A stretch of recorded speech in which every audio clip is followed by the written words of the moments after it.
റോമർക്ക് എഴുതിയ ലേഖനം 8-ാമത്തെ അധ്യായം 31 മുതൽ 32 മുതൽ 35 വരെയുള്ള ഭാഗങ്ങൾ, 31 മുതൽ 35 വരെ വായിക്കാം. ആ ഭാഗങ്ങൾ നമുക്ക് ശ്രദ്ധിക്കാം.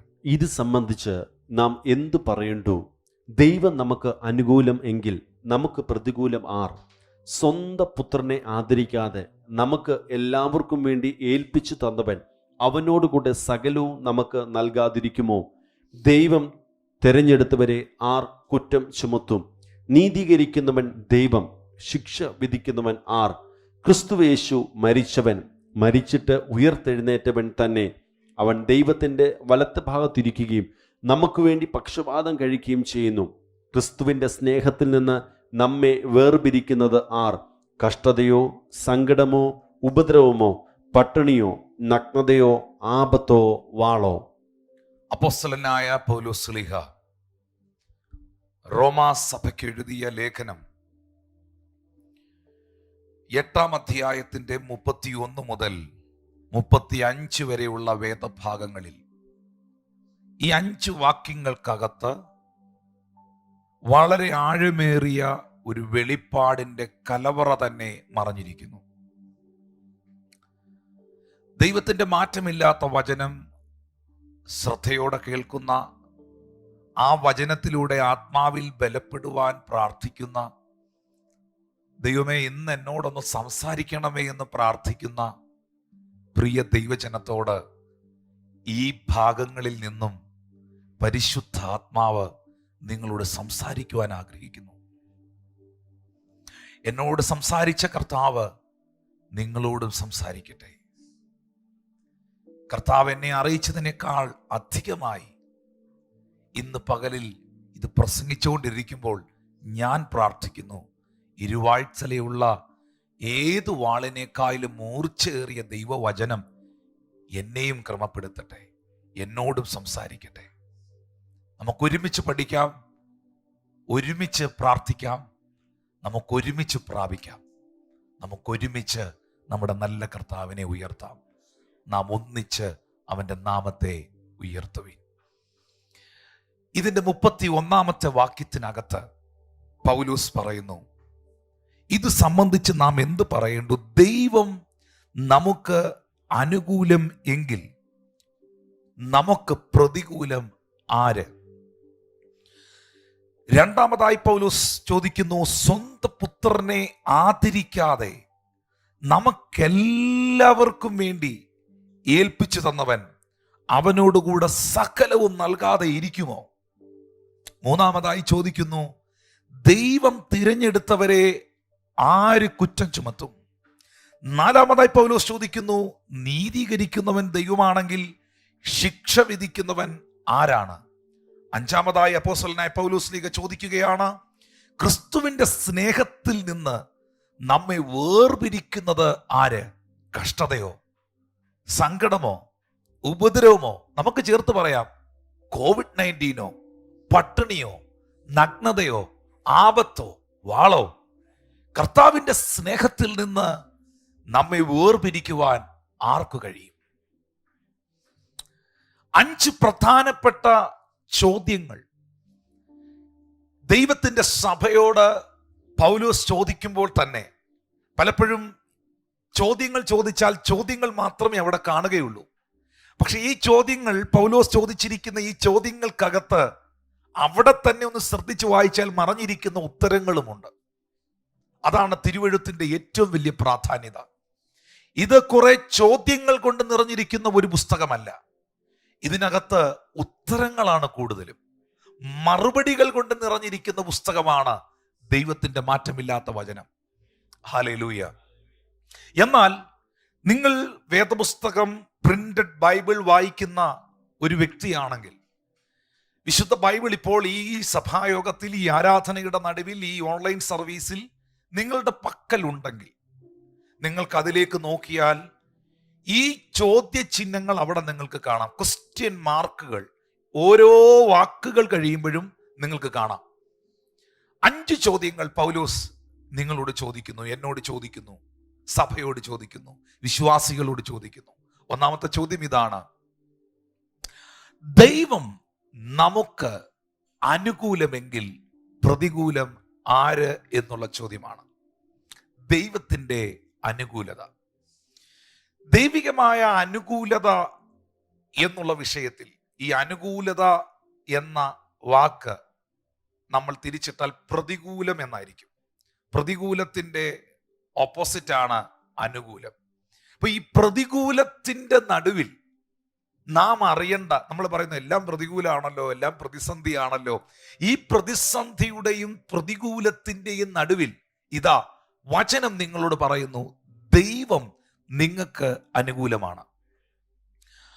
അപ്പോ നിങ്ങൾ അറിയേണ്ട ഒരു കാര്യം, ഈ ലോകത്തിലെ സകല മനുഷ്യരും, മതങ്ങളും, വ്യക്തികളും, സമുദായങ്ങളും, സമൂഹവും നിങ്ങൾക്ക് അനുകൂലമായിരിക്കെ ദൈവം നിങ്ങൾക്ക് പ്രതികൂലമാണെങ്കിൽ ഒരു പ്രയോജനവും ഇല്ല.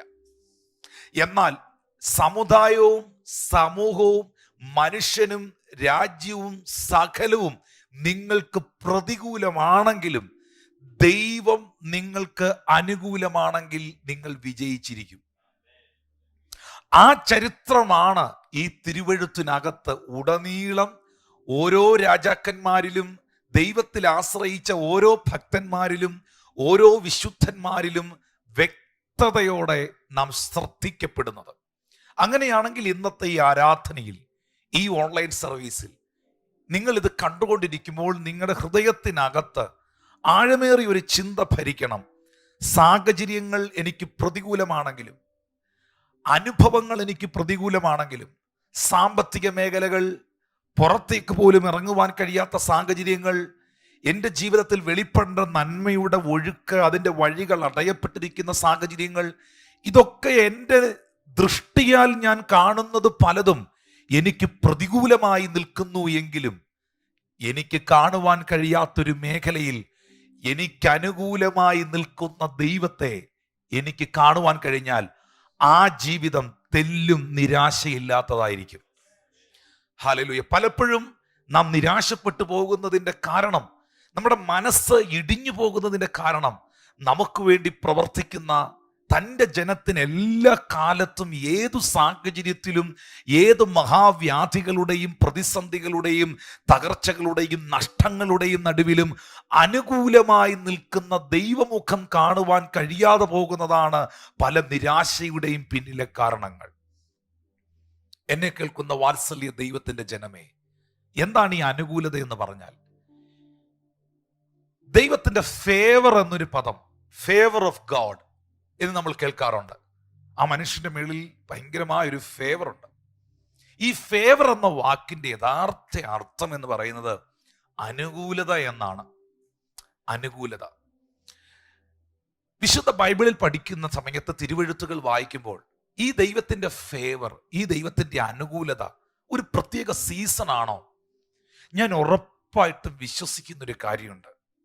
ദൈവത്തിന്റെ സ്നേഹവും ദൈവത്തിന്റെ കരുതലും ഒരു പ്രത്യേക സീസണിൽ വെളിപ്പെടുന്ന, ചക്ക പിടിക്കുന്ന പോലെ, മാങ്ങ പിടിക്കുന്ന പോലെ, പേരയ്ക്ക പിടിക്കുന്ന പോലെ ഒരു പ്രത്യേക സീസണിൽ വെളിപ്പെടുന്ന എന്തോ ഒരു സാധനമല്ല ദൈവത്തിന്റെ ഫേവർ, ദൈവത്തിന്റെ അനുകൂലത.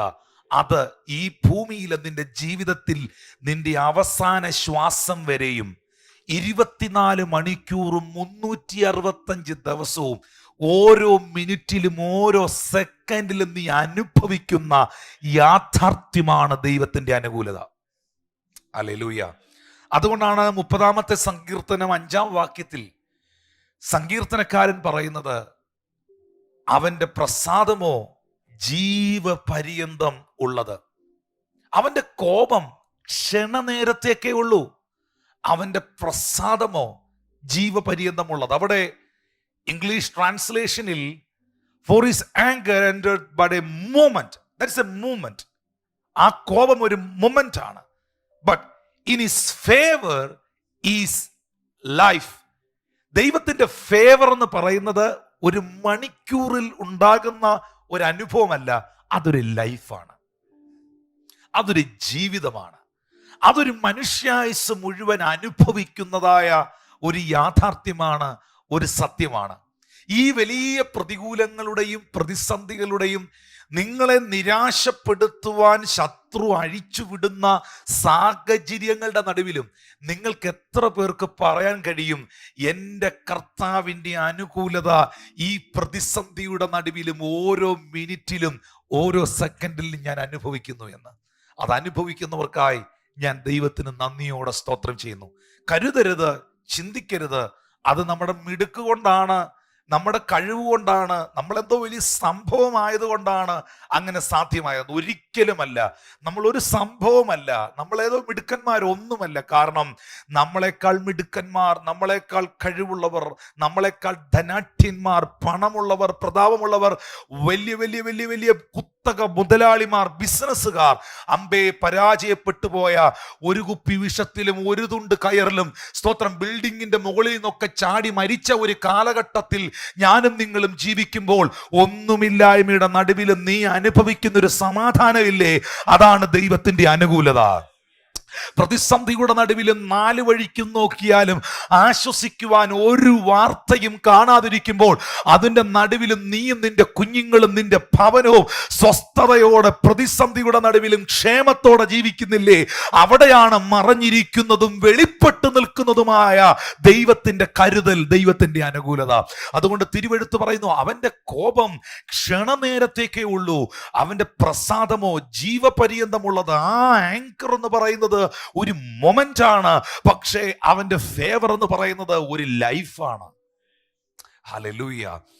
തിരുവെഴുത്ത് പഠിക്കുമ്പോൾ എനിക്ക് പൗലോസ് ചോദിച്ച ഈ സഭയോട് ചോദിച്ച ഈ ചോദ്യവുമായി ബന്ധപ്പെട്ട്, ദൈവം നമുക്ക് അനുകൂലമെങ്കിൽ പ്രതികൂലം ആര് എന്ന് പൗലോസ് ചോദിച്ചില്ലേ? ആ ചോദ്യവുമായി ബന്ധപ്പെട്ട് അനവധി അനവധി അനവധി വ്യക്തികളുടെ ചരിത്രം എടുത്ത് പ്രസംഗിക്കുവാൻ താല്പര്യമുണ്ട്. പക്ഷേ ഈ ഒരു സഭായോഗം കൊണ്ടോ അല്ലെങ്കിൽ ഈ ഒരു മണിക്കൂറുകൾ കൊണ്ട് അത് വിവരിക്കുവാൻ സമയം പോരാ.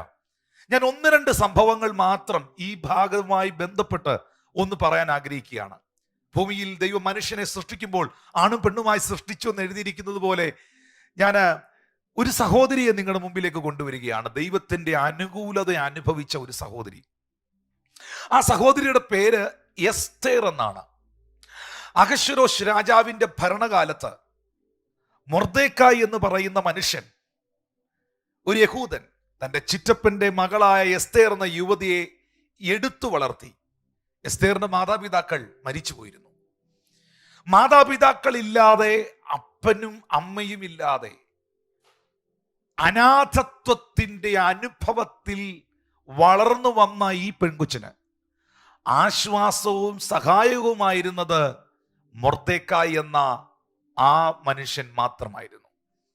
നമുക്കറിയാം, അപ്പന്റെയും അമ്മയുടെയും സാന്നിധ്യം എന്ന് പറയുന്നത് വാസ്തവത്തിൽ മാതാപിതാക്കൾ നമുക്കൊരു തണലാണ്. അതൊരു തണല് തന്നെയാണ്. മാതാപിതാക്കൾ നഷ്ടപ്പെട്ടു പോയവരുണ്ട്. അവർക്ക് വളരെ വ്യക്തമായിട്ട് അറിയാം അവരനുഭവിക്കുന്ന പ്രയാസം. എൻ്റെ അപ്പൻ ഉണ്ടായിരുന്നെങ്കിൽ, എൻ്റെ അമ്മ ഉണ്ടായിരുന്നെങ്കിൽ എന്ന് ചിന്തിക്കുന്നവരുണ്ട്. അവരെ ഓർത്ത് ഞാൻ പ്രാർത്ഥിക്കുന്നു. ദൈവം അവരെ ബലപ്പെടുത്തട്ടെ. സത്യമല്ലേ? എൻ്റെ അപ്പൻ ഈ സമയത്തുണ്ടായിരുന്നെങ്കിൽ, എൻ്റെ അമ്മ ഈ സമയത്തുണ്ടായിരുന്നെങ്കിൽ എന്നൊക്കെ ചിന്തിക്കുന്നവരുണ്ട്. ദൈവം അവരെ ശക്തീകരിക്കട്ടെ. മാതാപിതാക്കൾ എപ്പോഴും ഒരു തണലാണ്. എന്നാൽ ആ തണൽ വൃക്ഷം പട്ടുപോയ, ആ തണൽ വൃക്ഷത്തിന്റെ തണലിൽ നിൽക്കുവാൻ കഴിയാത്ത ഒരു ജീവിതമായിരുന്നു എസ്തേർ എന്ന പെൺകൊച്ചിനുണ്ടായിരുന്നത്. കേവലം ഇതിനെ ഒരു പ്രസംഗമായി മാത്രം കാണരുത്, എസ്പെഷ്യലി പെന്തിക്കോസ് വിഭാഗത്തിൽപ്പെട്ടവർ. എനിക്ക് മറ്റൊരു കാര്യം എനിക്ക് അവരോട് പറയാനില്ല. ഒരുപാട് നിങ്ങൾ കേട്ടിട്ടുണ്ട്, ഒരുപാട് നിങ്ങൾ പഠിച്ചിട്ടുണ്ട്, നിങ്ങൾക്ക് എല്ലാം അറിയാം, ഒത്തിരി കാര്യങ്ങൾ നിങ്ങൾക്ക് അറിയാം. പക്ഷെ ഇത് സാധുക്കളായ ആൾക്കാർക്ക് വേണ്ടി വളരെ ഒരു മനസ്സിലാകുന്ന രീതിയിൽ ഞാൻ പ്രസംഗിക്കുന്ന ഒരു എളിയ പ്രഭാഷണമാണ്. ദയവായി അവർ ശ്രദ്ധയോടെ കേൾക്കുക. വലിയ വിജ്ഞാനികൾ ഇത് ഒരു കഥയായിട്ട് കേട്ടാൽ മതി. പക്ഷെ ഇത് ഈ പറയുന്ന ഈ മെസ്സേജ് അല്ലെങ്കിൽ ഈ തരുന്ന ഈ സന്ദേശം വിശ്വസിക്കുന്നവരുടെ ജീവിതത്തിൽ ഒരു കൊച്ചു കുഞ്ഞാണെങ്കിൽ പോലും ഒരു വചനം നമ്മളോട് പറയുമ്പോൾ അതങ്ങ് വിശ്വസിക്കാമെങ്കിൽ അത് നമ്മുടെ ജീവിതത്തിൽ പരിവർത്തിക്കും. അതുകൊണ്ട് ദൈവവചനത്തിന് ബന്ധനമില്ല. സ്തോത്രം. യേശുക്രിസ്തുക്ക് വളരെ സിമ്പിളായിട്ട്, വളരെ മെച്യൂർഡായിട്ട്, സിമ്പിളായിട്ടും സംസാരിച്ച, പ്രസംഗിച്ച ദൈവമാണ്. വളരെ സിമ്പിളായിട്ട്. വരണ്ട കൈയുള്ള മനുഷ്യൻ തൻ്റെ മുമ്പിൽ വന്ന് നിൽക്കുമ്പോൾ നമുക്കൊരു 21 ഇരുന്നൊന്ന് പ്രാർത്ഥിക്കാമെന്നല്ല, കൈ നീട്ടുക എന്നാണ് യേശു പറഞ്ഞത്. തിമായുടെ മകനായ ബർത്തിമായി എന്ന അന്ധൻ, ദാവീദ് പുത്ര യേശുവേ എന്നോട് കരുണ തോന്നണമേ എന്ന് നിലവിളിച്ചപ്പോൾ സമാഗമന കൂടാരത്തെക്കുറിച്ച് ഒരു ബൈബിൾ ക്ലാസ് നമുക്ക് നടത്തി.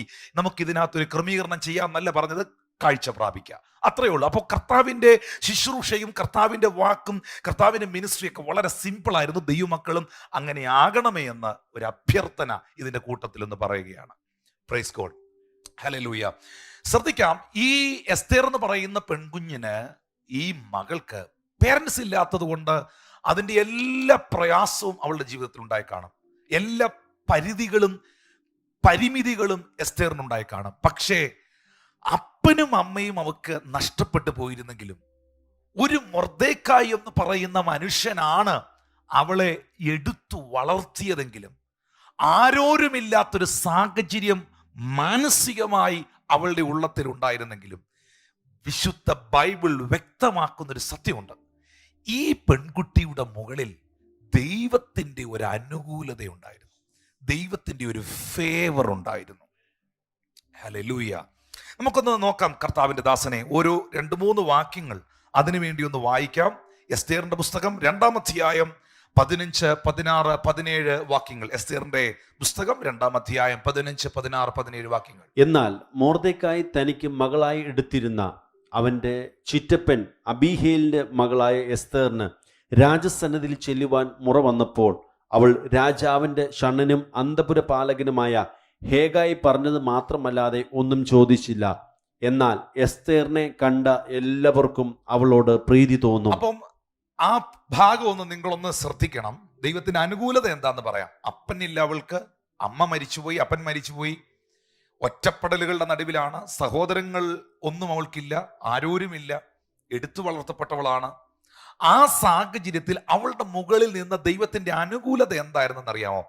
എസ്തേറിനെ കണ്ട അല്ലെങ്കിൽ അവളെ കാണുന്ന എല്ലാവർക്കും, ആ പദം ശ്രദ്ധിച്ചോണം, ഒരാൾക്കല്ല, ഒരു രാജാവിന് മാത്രമല്ല, എല്ലാവർക്കും അവളോട് പ്രീതി തോന്നും. ആ പ്രീതി തോന്നും എന്ന് എഴുതിയിരിക്കുന്നിടത്ത് ഇംഗ്ലീഷ് ട്രാൻസ്ലേഷനിൽ രേഖപ്പെടുത്തിയിരിക്കുന്നത് and Esther obtained favor in the sight of all them that looked upon her. അവളെ കാണുന്ന എല്ലാവർക്കും അവളോട് അനുകൂലത തോന്നും, അവളോട് ഫേവർ തോന്നും. എസ്തേറിന്റെ പുസ്തകം 2-ാം അധ്യായത്തിന്റെ 5, 6, 7 വാക്യങ്ങൾ വായിക്കുമ്പോൾ ആ ഭാഗം കുറച്ചുകൂടെ വ്യക്തമാണ്. എന്നാൽ ശൂഷൻ രാജധാനിയിൽ ബെന്യാമിനായ കീശിന്റെ മകനായ ഷിമയുടെ മകനായ യായീരിന്റെ മകൻ മൊർദെഖായി എന്ന് പേരുള്ള ഒരു യഹൂദൻ ഉണ്ടായിരുന്നു. ബാബേൽ രാജാവായ നെബൂഖദ്നേസർ പിടിച്ചുകൊണ്ട് പോയ യഹൂദ രാജാവായ യെഖൊന്യാവോടുകൂടെ കൊണ്ടുപോയിരുന്ന പ്രവാസികളുടെ കൂട്ടത്തിൽ അവനെയും യെരൂശലേമിൽ നിന്ന് കൊണ്ടുപോയിരുന്നു. അവൻ തൻ്റെ ചിറ്റപ്പന്റെ മകളായ എസ്തേർ എന്ന ഹദസ്സയ്ക്ക് അമ്മയപ്പന്മാർ ഇല്ലായക കൊണ്ട് അവളെ വളർത്തിയിരുന്നു. ഈ യുവതി രൂപവതിയും സുമുഖിയും ആയിരുന്നു. അവളുടെ അപ്പനും അമ്മയും മരിച്ച ശേഷം മൊർദെഖായി അവളെ തനിക്ക് മകളായിട്ട് എടുത്തു. എസ്തേർ എന്ന് പറയുന്ന പെൺകുട്ടിയുടെ അപ്പനും അമ്മയും മരിച്ച ശേഷം അവളെ തനിക്ക് മകളായി എടുത്തു എന്ന് തിരുവെഴുത്തിൽ വ്യക്തമാക്കുമ്പോൾ, ദൈവത്തിന്റെ ജനമേ, പഠനമല്ല, പാരമ്പര്യമല്ല, അവൾക്ക് ചുറ്റും വളർന്ന് പടർന്ന് പന്തലിച്ച് നിന്ന തണൽ വൃക്ഷങ്ങളുടെ തണലല്ല, ആരോരുമില്ലാത്ത ഈ കുഞ്ഞിന്റെ മുകളിൽ, ഈ സഹോദരിയുടെ മേളിൽ ദൈവത്തിന്റെ അനുകൂലത ഉണ്ടായിരുന്നു. ആ അനുകൂലത അവളെ എവിടെ എത്തിച്ചു? ആ അനുകൂലത അവളെ എവിടെ കൊണ്ടുവന്നു? എസ്തേറിന്റെ പുസ്തകം 2-ാം അധ്യായം 15-ാമത്തെ വാക്യം അവിടെ തൊട്ട് വായിക്കാം. എന്നാൽ മൊർദെഖായി തനിക്ക് മകളായി എടുത്തിരുന്ന അവന്റെ ചിറ്റപ്പൻ അബീഹേലിന്റെ മകളായ എസ്തേറിന് രാജസന്നിധിയിൽ ചെല്ലുവാൻ മുറ വന്നപ്പോൾ അവൾ രാജാവിന്റെ ഷണ്ണനും അന്തപുര പാലകനുമായ ഹേഗായി പറഞ്ഞത് മാത്രമല്ലാതെ ഒന്നും ചോദിച്ചില്ല. എന്നാൽ എസ്തേറിനെ കണ്ട എല്ലാവർക്കും അവളോട് പ്രീതി തോന്നും. അങ്ങനെ എസ്തേറിനെ അഹശ്വേരോശ് രാജാവിന്റെ വാഴ്ചയുടെ 7-ാം ആണ്ട് തേബേത്ത് മാസമായ 10-ാം മാസത്തിൽ രാജധാനിയിൽ അവന്റെ അടുക്കിലേക്ക് കൂട്ടിക്കൊണ്ടു ചെന്നു. രാജാവ് എസ്തേറിനെ സകല സ്ത്രീകളെക്കാളും അധികം സ്നേഹിച്ചു. സകല കന്യകമാരിലും അധികം കൃപയും പക്ഷവും അവളോട് തോന്നിയിട്ട് അവൻ രാജകിരീടം അവളുടെ തലയിൽ വെച്ച് അവളെ വസ്തിക്ക് പകരം രാജ്ഞിയാക്കി. നിങ്ങൾ ഈ സംഭവം ഒന്ന് ശ്രദ്ധിക്കണം. ഇതൊരു നിസ്സാരപ്പെട്ട ഒരു കാര്യമല്ല. ഇതാ അഹശ്വേരോഷ് എന്ന് പറയുന്ന അതിശക്തനായ ഒരു രാജാവ് ഒരു ദിവസം ഈ എസ്തേർ എന്ന പെൺകുട്ടിയെ രാജസന്നിധിയിൽ വരുവാനായി ആവശ്യപ്പെട്ടു. എസ്തേർ രാജസന്നിധിയിൽ വരുന്ന സമയത്തും സാധാരണ ഒരു പെൺകുഞ്ഞാണ്. മൊർദെഖായി മൊർദെഖായിയാൽ എടുത്തു വളർത്തപ്പെട്ട, മാതാപിതാക്കൾ നഷ്ടപ്പെട്ടിരുന്ന, ആരോരുമില്ലാത്തൊരു പെൺകൊച്ചാണ്. പക്ഷെ രാജസന്നിധിയിൽ വളരെ എളിമയോടെ സൗമ്യതയോടെ വന്നു നിൽക്കുന്ന ഈ എസ്തേറിനെ രാജാവിന് പെട്ടെന്ന് അവളെ കണ്ടപ്പോൾ അവളോടൊരു പ്രത്യേക അനുകൂലത തോന്നി. ഇതാണ് ദൈവത്തിന്റെ ഫേവർ എന്ന് പറയുന്നത്. ദൈവത്തിന്റെ അനുകൂലത പാരമ്പര്യമായി കിട്ടുന്നതല്ല. ദൈവത്തിന്റെ അനുകൂലത ആരെങ്കിലും നിങ്ങളുടെ മേളിൽ പകരട്ടെ പകരട്ടെ എന്ന് വെച്ച് പ്രാർത്ഥിക്കുമ്പോൾ കിട്ടുന്നതല്ല. ദൈവത്തിന്റെ അനുകൂലത, ദൈവത്തിന്റെ ഫേവർ, ഇതാ ദൈവത്തിന്റെ ഫേവർ എന്നൊരു അഭിഷേകം അങ്ങനെ കിട്ടുന്നതല്ല. ദൈവത്തിന്റെ അനുകൂലത എന്ന് പറയുന്നത് വളരെ വ്യത്യസ്തമായ ഒരു കാര്യമാണ്. അത് ഞാൻ താഴോട്ട് പ്രസംഗിക്കുന്ന സമയത്ത് നിങ്ങൾക്ക് വളരെ ക്ലിയർ ആകും. ആ ദൈവത്തിന്റെ അനുകൂലത എസ്തേറിന്റെ മുകളിൽ ഉണ്ടായിരുന്നു. ഈ സഹോദരി രാജസന്നിധിയിൽ ചെന്ന് നിൽക്കുമ്പോൾ രാജാവിന് അവളോട് സ്നേഹം തോന്നി, അനുകൂലത തോന്നി. വളരെ രസകരമായ ഒരു ചരിത്ര പശ്ചാത്തലം. സകല കന്യകമാരിലും അധികം കൃപയും പക്ഷവും അവളോട് തോന്നി. ആ ഭാഗം നിങ്ങളൊന്ന് ശ്രദ്ധിക്കണം. രാജകിരീടം അവളുടെ തലയിൽ വെച്ച് അവളെ വസ്തിക്കു പകരം രാജ്ഞിയാക്കി. ഇനി ഒന്ന് ശ്രദ്ധിക്കണം. ഇതാ ഒരു പെൺകുഞ്ഞ് അല്ലെങ്കിൽ ഒരു സഹോദരി, അവളുടെ പേര് എസ്തേർ എന്നാണ്. ഒന്നും അറിയാതെ രാജാവ് വിളിച്ചു, രാജസന്നിധിയിൽ ചെന്ന് നിന്നു, ഒരവസരം കിട്ടിപ്പോയി നിൽക്കാൻ. അവിടെ ചെന്ന് നിൽക്കുന്നു, ഒന്നും ചിന്തിക്കുന്നില്ല, ഒന്നും പ്രതീക്ഷിക്കുന്നില്ല. പെട്ടെന്ന് രാജാവ് അവളെ കാണുന്നു. നിലവിൽ അവിടെ ഒരു രാജ്ഞിയുണ്ട്, നിലവിൽ ഒരു വ്യക്തി അവിടെ ഉണ്ട്, കസേരയിലുണ്ട്. ആ സഹോദരിയുടെ പേര് വസ്തി എന്നാണ്. വസ്തിയെ പെട്ടെന്ന് ആ ചെയറിൽ നിന്ന് മാറ്റിയിട്ട് രാജാവിന്റെ രാജകിരീടം എസ്തേറിന്റെ ശിരസിൽ വെച്ചിട്ട് വസ്തിക്ക് പകരം എസ്തേറിനെ അവിടെ കൊണ്ടുവന്നിരുത്തുന്നു. ഇത് ഒരു കഥാപുസ്തകത്തിലെ കഥ പോലെ വായിച്ചാൽ ഒരു കഥ പോലെ പോകും. പക്ഷെ അവിടെ നിൽക്കുന്ന വ്യക്തിയുടെ ഞെട്ടലൊന്ന് ചിന്തിച്ചെടുത്താൽ നിങ്ങൾക്ക് ദൈവത്തിന്റെ അനുകൂലതയുടെ ആഴം എന്നാന്ന് മനസ്സിലാകും. ഒറ്റ നിമിഷം കൊണ്ട് ഒരു വ്യക്തിയുടെ പൊസിഷൻ ചേഞ്ച് ആകുന്നു. ഒറ്റ നിമിഷം കൊണ്ട് അവളുടെ സ്റ്റാറ്റസ് കംപ്ലീറ്റ് മാറുന്നു. ഒറ്റ നിമിഷം കൊണ്ട് അവൾ പ്രതീക്ഷിക്കാത്ത ഒരു പദവിയിലേക്ക് അവൾ പ്രവേശിക്കുന്നു. അതെന്ത് പദവിയാണ്? അവളാണ് ആ രാജ്യത്തിലെ പ്രഥമ വനിത. ഒരു രാജാവ് ഒരു രാജ്യത്തിലെ പ്രഥമ പുരുഷനാണെങ്കിൽ ആ രാജ്യത്തിലെ രാജ്ഞി എന്ന് പറയുന്നത് ആ രാജ്യത്തിലെ പ്രഥമ വനിതയാണ്. നമ്പർ 1 ഫസ്റ്റ് ലേഡിയാണ്. ദൈവത്തിന്റെ ഫേവർ നിന്നെ എങ്ങും സെക്കൻഡ് ആക്കില്ല. ദൈവത്തിന്റെ ഫേവർ എങ്ങും നിന്നെ തേർഡ് പോർഷനിലേക്ക് കൊണ്ടുവരില്ല. ദൈവത്തിന്റെ അനുകൂലത എപ്പോഴും നീ പ്രതീക്ഷിക്കുന്നതിനേക്കാളൊക്കെ മുകളിലായിരിക്കും.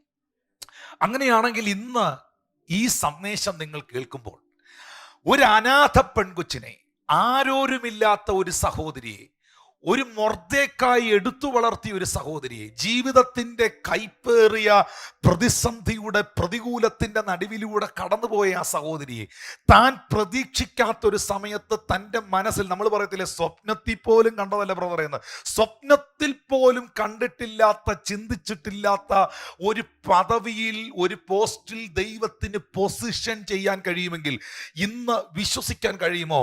ദൈവത്തിന്റെ അനുകൂലത എൻ്റെ അവസ്ഥകളെ മാറ്റുമെന്ന്. ദൈവത്തിന്റെ അനുകൂലത എൻ്റെ സാഹചര്യങ്ങളെ മാറ്റുമെന്ന്. ദൈവത്തിന്റെ അനുകൂലത എന്നെ പലതിനേക്കാൾ മുൻപിൽ കൊണ്ടുവരുമെന്ന്. ദൈവത്തിന്റെ അനുകൂലത എൻ്റെ സാഹചര്യങ്ങൾക്കൊരു തടസ്സമല്ല. എനിക്ക് അപ്പനുണ്ടോ അമ്മയുണ്ടോ എന്നുള്ളത് വിഷയമല്ല. എന്നെ സഹായിക്കാൻ നാട്ടുകാരുണ്ടോ മനുഷ്യരുണ്ടോ എന്നുള്ളത് ദൈവത്തിന് വിഷയമല്ല. ആരൊക്കെ നിന്റെ കൂടെ ഉണ്ട് എന്നുള്ളതും ദൈവത്തിന് വിഷയമല്ല. ആരൊക്കെ നിന്നെ സഹായിക്കാനുണ്ടെന്നുള്ളതും ദൈവത്തിന് വിഷയമല്ല. നീ ആരോരുമില്ലാത്ത വ്യക്തിയാണെങ്കിലും, എല്ലാവരാലും കൈവിടപ്പെട്ട വ്യക്തിയാണെങ്കിലും, സാഹചര്യങ്ങൾ നിന്റെ ഹൃദയത്തെ തകർക്കുന്നുണ്ടെങ്കിലും പൗലോസ് നിന്നെ നോക്കി ചോദിക്കുന്നു, സുഹൃത്തെ, സഹോദര, സഹോദരി, ബ്രദറെ, സിസ്റ്ററെ, പാസ്റ്ററെ, സഹോദര, നിങ്ങളെ നോക്കി ചോദിക്കുന്നു. ആകയാൽ ഈ എസ്തേറിന്റെ ദൈവം നിനക്ക് അനുകൂലമെങ്കിൽ പ്രതികൂലം ആരാണ്? ഹല്ലേലൂയ. ഒറ്റ സെക്കൻഡ് കൊണ്ട് ആരും ചിന്തിക്കാത്ത, ആരും സ്വപ്നത്തിൽ പോലും കണ്ടിട്ടില്ലാത്ത ഒരു പൊസിഷനിലേക്ക് അവൾ വന്നില്ലേ? ദൈവം അവളുടെ സിറ്റുവേഷനെ മാറ്റിയില്ലേ? ദൈവം, ഞാൻ ഇതിനകത്തുനിന്ന് മറ്റൊരു കാര്യം കൂടെ പറയാം, അധികാരികളിൽ നിന്നുള്ള അനുകൂലത അവൾക്ക് വെളിപ്പെട്ടില്ലേ?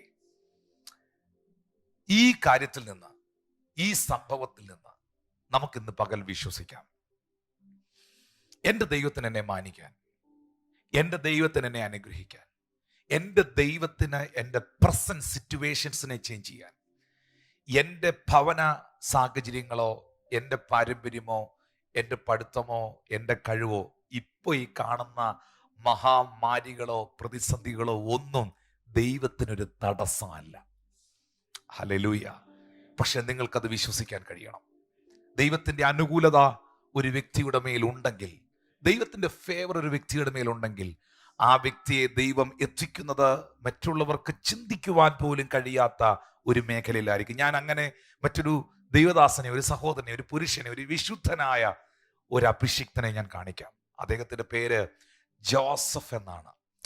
ഈ ജോസഫിന്റെ ചരിത്രം പഠിക്കുമ്പോഴാണ് ദൈവത്തിന്റെ അനുകൂലത എന്ന് പറയുന്നത് ആരെങ്കിലും തലയെ കൈവച്ച് പ്രാർത്ഥിക്കും കിട്ടുന്ന ഒരു സാധനമല്ലെന്നും, ദൈവത്തിന്റെ അനുകൂലത എന്ന് പറയുന്നത് ഒരു അഭിഷേകമല്ലെന്നും, ദൈവത്തിന്റെ അനുകൂലത എന്ന് പറയുന്നത് എന്താണ് എന്ന് വ്യക്തമാക്കുന്ന ഒരു വ്യക്തിത്വമാണ് ജോസഫ്. ഉൽപ്പത്തിയുടെ പുസ്തകം 39 അധ്യായം 21 വാക്യം വളരെ കാര്യമായിട്ടൊന്ന് മനസ്സിരുത്തി വായിച്ചാൽ ദൈവത്തിന്റെ അനുകൂലത എന്നാന്ന് പിടികിട്ടും. എന്നാൽ യഹോവ യോസേഫിനോട് കൂടെ ഇരുന്ന്, ഇതാണ് ദൈവത്തിന്റെ അനുകൂലത.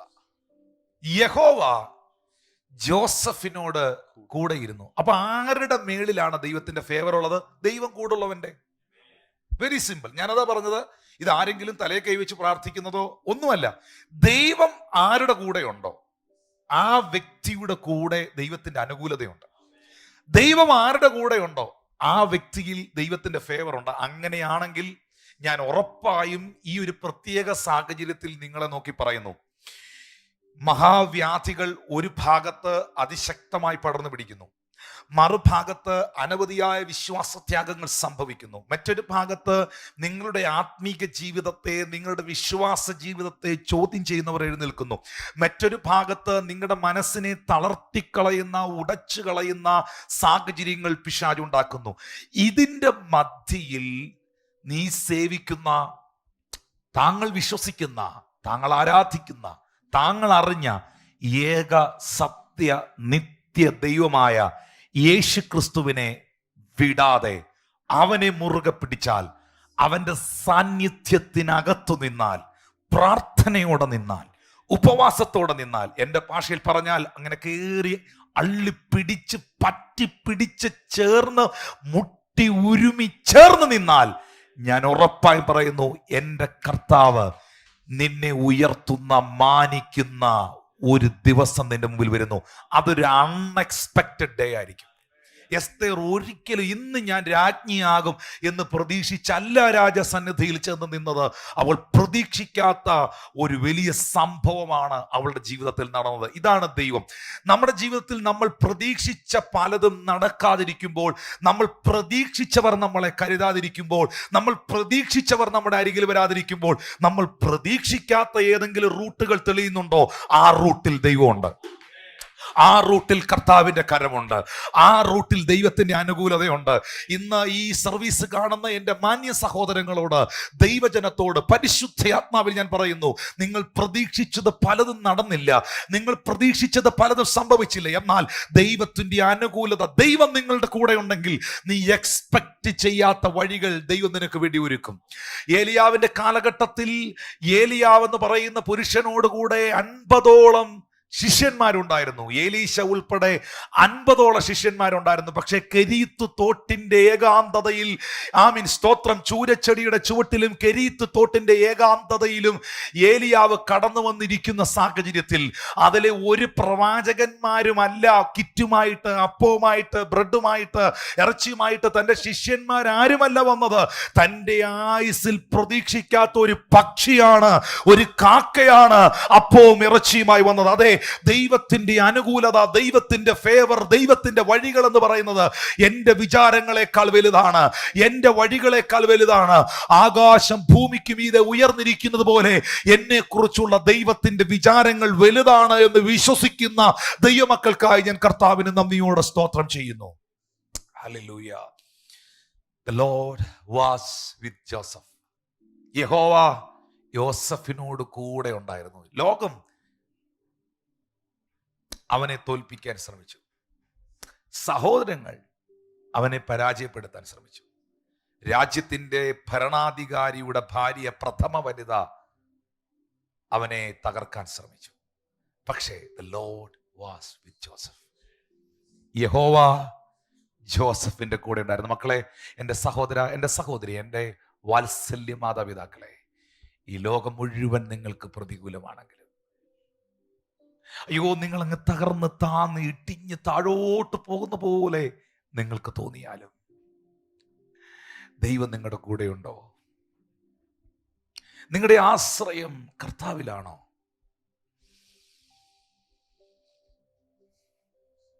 You will never fail. You never fail. Nobody can stop you. Nobody can break you. Nobody can destroy your future. You are in the mighty hands of God. യഹോവ ജോസഫിനോട് കൂടെയിരുന്നു. ചരിത്രം നമുക്കൊന്ന് നോക്കാം. ജോസഫ് കണ്ട ദർശന നിമിത്തം, സ്വപ്ന നിമിത്തം, അവൻ കണ്ട ആഴമേറിയ വെളിപ്പാടുകൾ നിമിത്തം, അത് സഹോദരങ്ങളോടും അപ്പനോടും ഒക്കെ പങ്കുവെച്ചതുകൊണ്ട്, ചിലരങ്ങനെയാണ്, ചിലർ മനസ്സിലൊന്നും ഇരിക്കില്ല, ചിലർക്ക് ഒളിച്ചു കളിക്കാൻ അറിയില്ല, അവരത് ചിലരോട് പങ്കുവയ്ക്കും, ചിലരോട് അത് ഷെയർ ചെയ്യും, അവരേത് നിലയിൽ എടുക്കും, കൊണ്ടുപോകുമെന്നൊന്നും അവർ ചിന്തിക്കില്ല. ജോസഫിനും അങ്ങനെ പറ്റി. ആ സ്വപ്നം ജോസഫ് പറയാതിരുന്നെങ്കിൽ, തൻ്റെ മുമ്പിലുള്ള ബ്ലസ്സിങ്സ് ജോസഫ് അറിയിക്കാതിരുന്നെങ്കിൽ, ഒരിക്കലും ജോസഫിന് ഒരു പക്ഷേ അങ്ങനെ ഒരു പ്രതിസന്ധി ഉണ്ടാകില്ലായിരുന്നു. പക്ഷേ ജോസഫ് അങ്ങനെയല്ല. ജോസഫ് പറയണം. ചിലപ്പോൾ നമ്മൾ ചോദിക്കും, നമ്മൾ എന്തിനാ അവരോട് അങ്ങനെ പറഞ്ഞത്, നമ്മൾ എന്തിനാ അങ്ങനെ സംസാരിച്ചത്?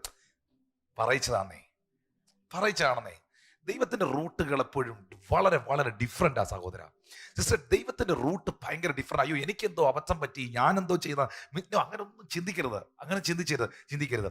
നമ്മൾ പറയത്തില്ലേ, സംഭവിച്ചതെല്ലാം നല്ലതിന്, ഇനി സംഭവിക്കാൻ പോകുന്നത് നല്ലതിനെന്ന് പറയുന്നത് പോലെ, ഹല്ലേലൂയ, ദൈവത്തിന്റെ കരം എപ്പോഴും വളരെ പെർഫെക്റ്റ് ആണ്. നമ്മളുടെ ജീവിതത്തിൽ നമുക്കെന്തോ മിസ്റ്റേക്കായി പോയി എന്ന് തോന്നിയ സംഭവം പോലും നമ്മുടെ ലൈഫിൽ ഒരു ബ്ലസ്സിംഗ് ആക്കി അതിനെ സെലിബ്രേറ്റ് ചെയ്യിപ്പിക്കുന്ന ഒരു കർത്താവിനെയാണ് ഞാൻ സേവിക്കുന്നത്.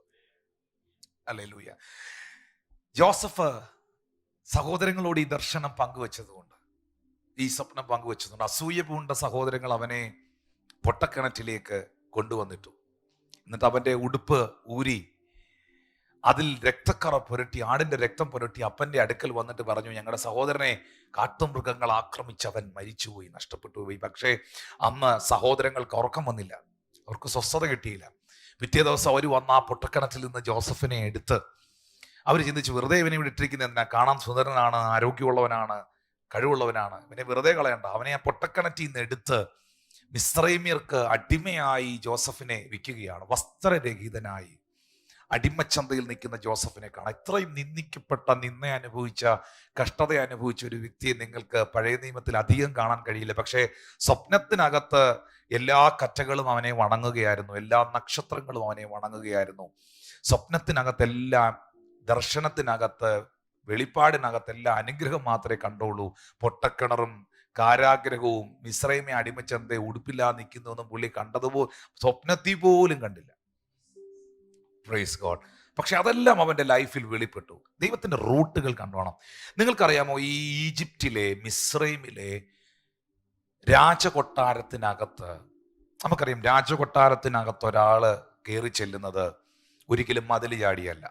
രാജകൊട്ടാരത്തിൽ ഒരാൾ കയറി ചെല്ലുന്നത് ഒരിക്കലും വളഞ്ഞ വഴിയിലൂടെ അല്ല. രാജകൊട്ടാരത്തിൽ പോകണമെങ്കിൽ ഒരു റൂട്ടുണ്ട്. കൃത്യമായിട്ട് ആ കാർപ്പറ്റിലൂടെ നടന്ന് സ്റ്റെപ്പ് കയറി കൃത്യമായി രാജകൊട്ടാരത്തിലോട്ട് കയറി ചെല്ലുന്നതിനൊരു പ്രത്യേക വഴിയുണ്ട്. അവിടെ സുരക്ഷാ ഉദ്യോഗസ്ഥരുണ്ട്. എല്ലാവരും നിൽക്കുന്ന ആ വഴിയിലൂടെ മാത്രമേ, ആ റെഡ് കാർപ്പറ്റിലൂടെ മാത്രമേ രാജകൊട്ടാരത്തിൽ ചെന്ന് രാജസന്നിധിയിൽ മുഖം കാണിക്കുവാൻ കഴിയുകയുള്ളൂ. പക്ഷേ ജോസഫ് എന്ന് പറയുന്ന മനുഷ്യൻ ഈജിപ്തിലെ രാജകൊട്ടാരത്തിൽ എത്തിയത് റെഡ് കാർപ്പറ്റിലൂടെയല്ല, രാജവീഥികളിലൂടെയല്ല, പൊട്ടക്കിണറ്റിലൂടെ, മിസ്രൈമ്യ അടിമച്ചന്തയിലൂടെ. റൂട്ട് കണ്ടോ? പൊട്ടക്കിണറ്റിലൂടെ, മിസ്രൈമ്യ അടിമച്ചന്തയിലൂടെ, പൊത്തീഫറിന്റെ ഭാര്യ ഉന്നയിച്ച ആക്ഷേപങ്ങളിലൂടെ, ഈ പ്രതിസന്ധിയുടെ നടുവിലൂടെ നടന്ന് കൊട്ടാരത്തിലെത്തിയവൻ അവിടുത്തെ പ്രൈം മിനിസ്റ്ററായി. റെഡ് കാർപ്പറ്റിലൂടെ നടന്നു നീങ്ങി രാജസന്നിധിയിലൂടെ നടന്നു നീങ്ങിയ ഒരുത്തനും അവിടുത്തെ പ്രൈം മിനിസ്റ്റർ ആയില്ല. പ്രതിസന്ധിയിലൂടെ കയറിപ്പോയ, പൊട്ടക്കിണറ്റിലൂടെ കയറിപ്പോയ, നിന്നയിലൂടെ കയറിപ്പോയ, കഷ്ടതയിലൂടെ കയറിപ്പോയ മനുഷ്യൻ അവിടുത്തെ പ്രഥമ പുരുഷനായി മാറി. ഇന്ന് പകൽ ഞാൻ ചിലരെ നോക്കി ഉറപ്പായും പറയുന്നു, ദൈവത്തിൻ്റെ അനുകൂലത നിനക്കുണ്ടെങ്കിൽ പൊട്ടക്കിണർ നിന്റെ അവസാനമല്ല. ദൈവത്തിൻ്റെ അനുകൂലത നിന്റെ മേലുണ്ടെങ്കിൽ മിസ്രൈമ്യ അടിമച്ചന്ത നിന്റെ അവസാനമല്ല. ദൈവത്തിൻ്റെ അനുകൂലത നിന്റെ മേലുണ്ടെങ്കിൽ പൊത്തീഫറിന്റെ ആക്ഷേപങ്ങൾ നിന്റെ അവസാനമല്ല. ദൈവത്തിൻ്റെ അനുകൂലത നിനക്കുണ്ടെങ്കിൽ കാരാഗ്രഹവും നിന്റെ അവസാനമല്ല. ഇതാ കാരാഗ്രഹ പ്രമാണിക്ക് അവനോട് ദയ തോന്നത്തക്കവണ്ണം അവന് കൃപ നൽകി. അവിടെ വളരെ ചിന്തിക്കേണ്ട ഒരു വാക്കാണ് എഴുതിയിരിക്കുന്നത്. But the Lord was with Joseph and showed him mercy and gave him favor in the sight of the keeper of the prison. കാരാഗ്രഹ പ്രമാണിക്ക് ജോസഫിനോട് അനുകൂലത തോന്നി. സഹോദരന്മാരുടെ ഇടയിൽ ഈ പുള്ളി നമ്പർ 1 ആയിരുന്നു. അതുകൊണ്ടാണ് അപ്പൻ അനുഗ്രഹിച്ച് പ്രാർത്ഥിച്ചപ്പം യാക്കോബ് പറഞ്ഞത്, ജോസഫ് ഫലപ്രദമായൊരു വൃക്ഷം, നീരുറവിനരികിൽ നിൽക്കുന്ന ഫലപ്രദമായൊരു വൃക്ഷം തന്നെ. വില്ലാളികൾ അവനെ വിഷമിപ്പിച്ചു, അവർ എയ്തു, അവനോട് പൊരുതി, പക്ഷെ അവന്റെ വില്ല് ഉറപ്പോടെ നിന്നു. ഇസ്രയേലിന്റെ പാറയായ ഇടയന്റെ നാമത്തിൽ തന്നെ. സഹോദരങ്ങളുടെ ഇടയിൽ പുള്ളി നമ്പർ 1 ആയിരുന്നു.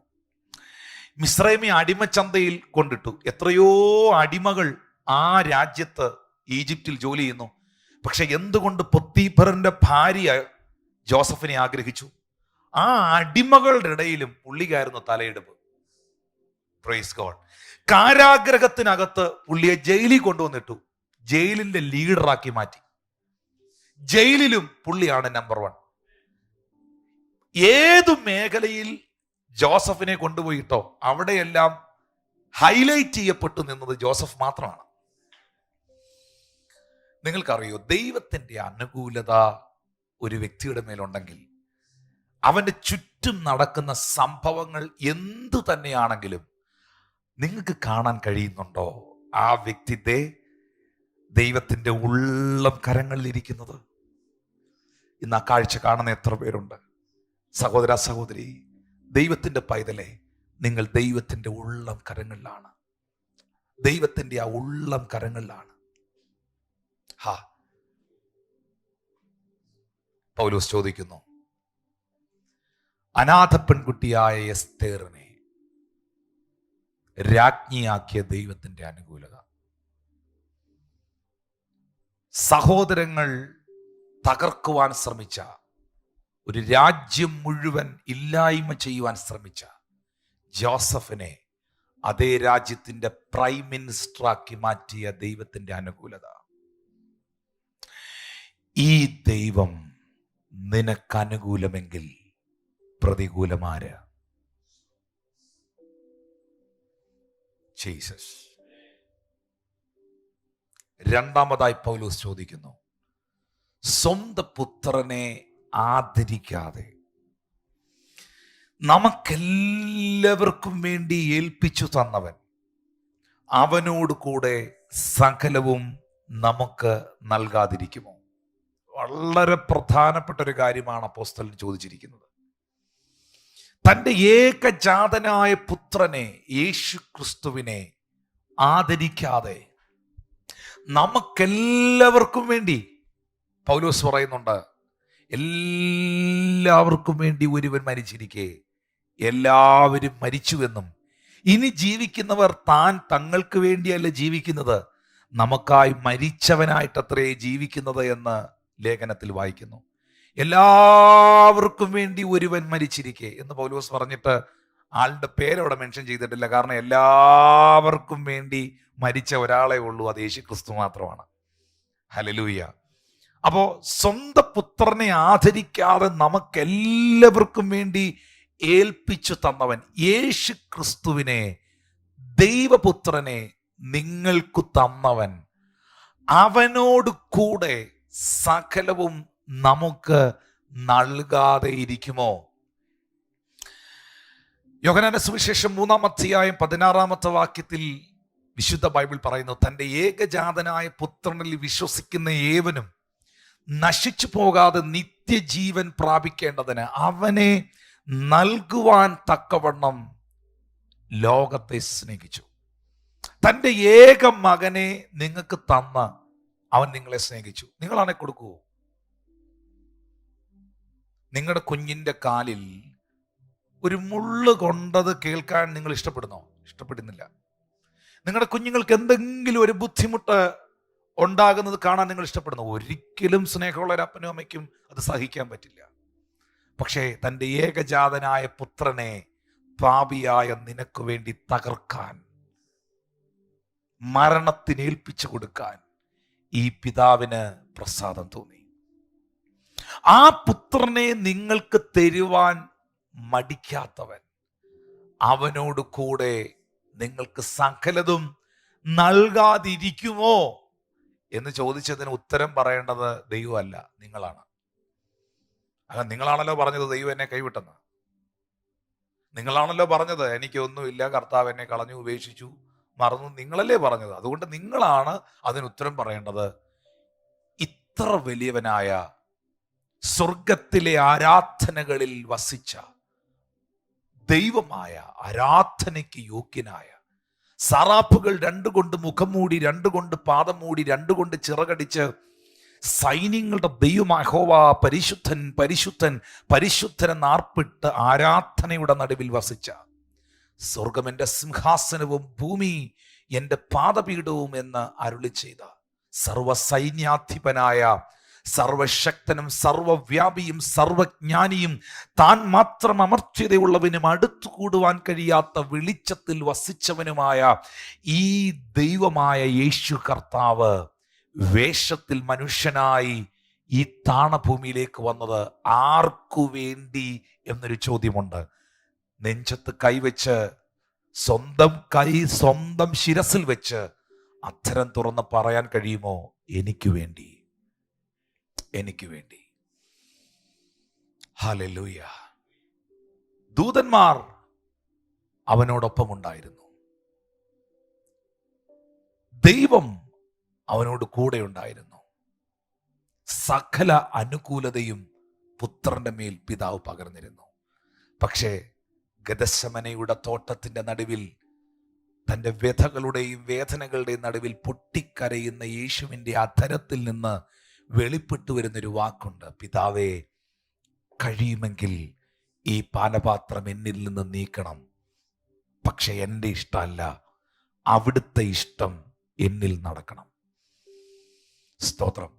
എന്തെങ്കിലും ഒരു കുഞ്ഞു കാര്യം ആഗ്രഹിച്ചത്, പ്രതീക്ഷിച്ചത് കിട്ടിയില്ലെങ്കിൽ, നടക്കാതെ പോയെങ്കിൽ, ദൈവത്തിലെ മുഖത്ത് നോക്കി അവിശ്വസിക്കുന്ന, പിറുപിറുക്കുന്ന, ഇതൊക്കെ ചുമ്മാതാന്ന് ചിന്തിക്കുന്ന താങ്കളോട് കർത്താവ് എന്ന് പറയുന്നു, എൻ്റെ മകൻ, ദൈവം പറയുകയാണ്, എൻ്റെ ഏകപുത്രൻ. അവൻ ഗദശമനയുടെ തോട്ടത്തിൽ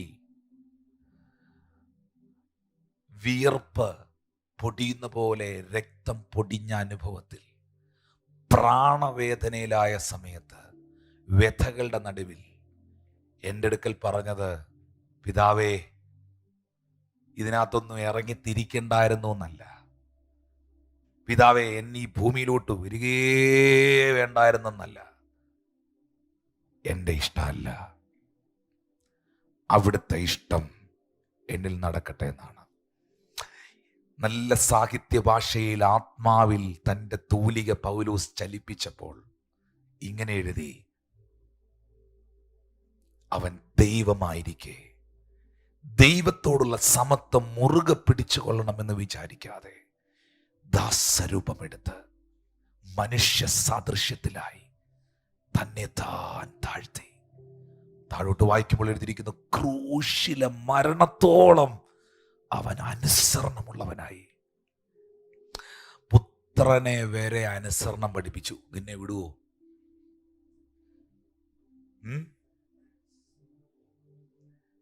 സ്തോത്രം. അവൻ അനുസരണമുള്ളവനായി. ആ അനുസരണമാണ്, ഞാൻ ഉറപ്പായും പറയുന്നു, പലപ്പോഴും ഞാൻ പറഞ്ഞിട്ടുള്ള പദമാണ്, അനുഗ്രഹത്തിൻ്റെ മാനദണ്ഡം അനുസരണമാണ്. അനുസരണം എവിടെയുണ്ടോ അനുഗ്രഹം അവിടെയുണ്ട്. ആവർത്തന പുസ്തകം 28 നിങ്ങൾ വായിക്കുമ്പോൾ, നിന്റെ ദൈവമായ യഹോവയുടെ വാക്ക് നീ ശ്രദ്ധയോടെ കേട്ട് അവൻ നിന്നോട് ആജ്ഞാപിക്കുന്ന അവൻ്റെ കൽപ്പനകളും ചട്ടങ്ങളും പ്രമാണിച്ച് നടന്നാൽ നിന്റെ ദൈവമായ യഹോവ നിന്നെ ഭൂമിയിലുള്ള സർവ്വജാതികൾക്കും മീതെ ഉന്നതമാക്കും. ആരെ? നിന്റെ ദൈവമായ യഹോവയുടെ വാക്ക് കേട്ട്, ശ്രദ്ധയോടെ കേട്ട് ആ വാക്കനുസരിക്കുന്നവൻ. അവരെക്കുറിച്ച് 2-ാം വാക്യത്തിൽ എഴുതിയിരിക്കുന്നത്: നിന്റെ ദൈവമായ യഹോവയുടെ വാക്ക് കേട്ടനുസരിച്ചാൽ ഈ അനുഗ്രഹങ്ങളെല്ലാം നിനക്ക് സിദ്ധിക്കും. പട്ടണത്തിൽ നീ അനുഗ്രഹിക്കപ്പെടും. സകലത്തിലും ഒരു ദൈവികമായ ബ്ലെസ്സിങ് ഉണ്ടാകും. അനുഗ്രഹത്തിന് കാരണം അനുസരണമാണ്. നാഥ, രാത്രി മുഴുവൻ ഞാൻ അധ്വാനിച്ചു. ഞാൻ നല്ല കഴിവുള്ള ഒരു മുക്കുവനാണ് എന്നാണ് ഇപ്പോൾ പത്രോസ് പറഞ്ഞത്. വളരെ കഴിവുള്ള ശക്തനായൊരു മനുഷ്യനാണ്. രാത്രി മുഴുവൻ ഞാൻ അധ്വാനിച്ച ആളാണ്. ഞാൻ വളരെ ടയർഡാണ്. എങ്കിലും എനിക്ക് ക്ഷീണമുണ്ടെങ്കിലും എൻ്റെ പ്രയത്നങ്ങളെല്ലാം പരാജയം ആയെങ്കിലും നിന്റെ വാക്കിന് ഞാൻ വലയിറക്കാം. നീ പറഞ്ഞത് ഞാൻ അനുസരിക്കാം. ബൈബിളിൽ ലൂക്കോസ് 5 എഴുതിയിട്ടുണ്ട്, അങ്ങനെ അവൻ ചെയ്തപ്പോൾ. എങ്ങനെ ചെയ്തപ്പോൾ? യേശു പറഞ്ഞതനുസരിച്ചപ്പോൾ പെരുത്ത മീൻകൂട്ടം അകപ്പെട്ട് വല കീറാറായി. എവിടെ ഒരു നിറവുണ്ടോ അവിടെ വെളിപ്പെടുന്ന ഒരു അനുസരണമുണ്ട്. എവിടെ ഒരു കുറവുണ്ടോ അവിടെ വെളിപ്പെട്ട് നിൽക്കുന്ന ഒരു അനുസരണക്കേടിൻ്റെ ആത്മാവുണ്ട്. അനുഗ്രഹത്തിൻ്റെ മാനദണ്ഡം അനുസരണമാണ്. എന്നെ കേൾക്കുന്ന, ഈ മെസ്സേജ് ശ്രദ്ധിക്കുന്ന പ്രിയ സഹോദര, പ്രിയ സഹോദരി, ഈ പുത്രനെ നിങ്ങൾക്ക് തരുവാൻ മടിക്കാത്ത പിതാവ് അവനോട് കൂടെ സകലതും നൽകാതിരിക്കും. ഓർത്തു നോക്കി, സ്വർഗത്തെ സ്വർഗമാക്കി തീർത്തത് യേശുക്രിസ്തുവാണ്. നിങ്ങൾക്കറിയാമോ, സ്വർഗത്തിലെ വെളിച്ചം യേശുക്രിസ്തുവിൻ്റെ സാന്നിധ്യമാണ്.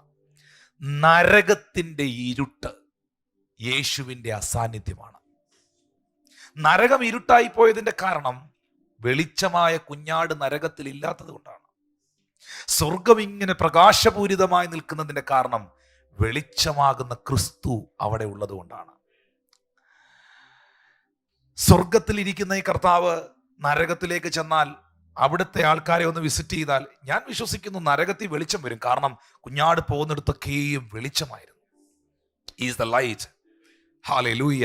ഇരുളിനെ കീഴ്പ്പെടുത്തുന്ന വെളിച്ചമാണ് യേശു ക്രിസ്തു. സ്വർഗം സ്വർഗമായതിൻ്റെ കാരണം പുത്രനായ ക്രിസ്തുവാണ്.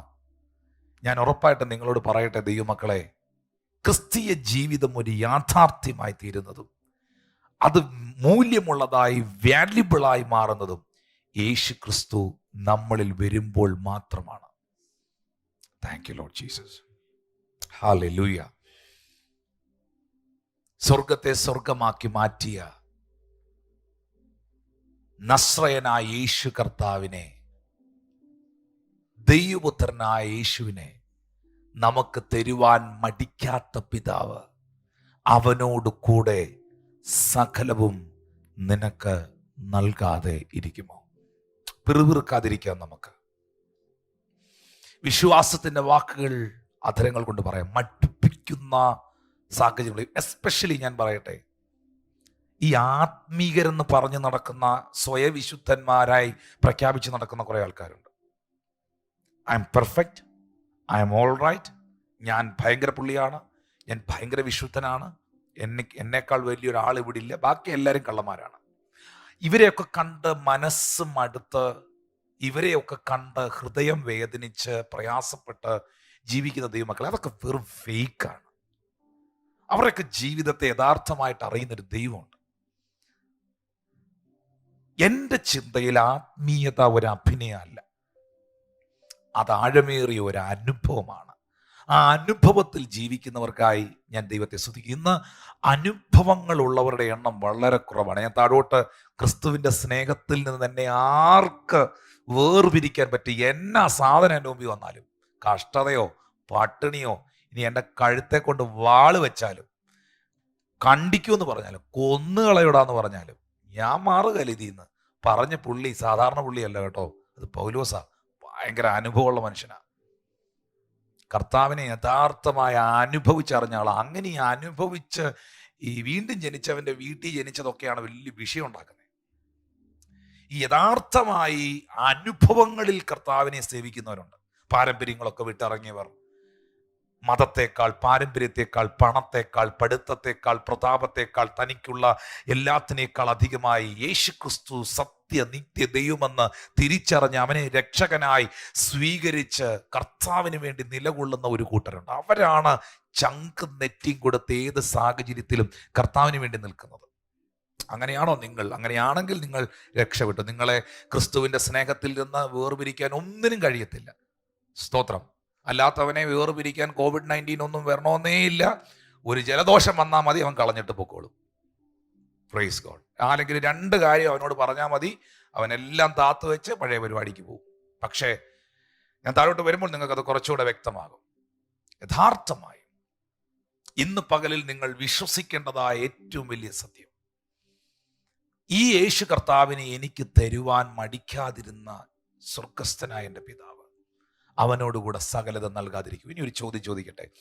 ആ റോമർക്കെഴുതിയ ലേഖനം 8-ാം അധ്യായത്തിന്റെ 32-ാമത്തെ വാക്യത്തിൽ നിന്നുകൊണ്ട്, സ്വന്തം പുത്രനെ ആദരിക്കാതെ നമുക്കെല്ലാവർക്കും വേണ്ടി ഏൽപ്പിച്ചു തന്നവൻ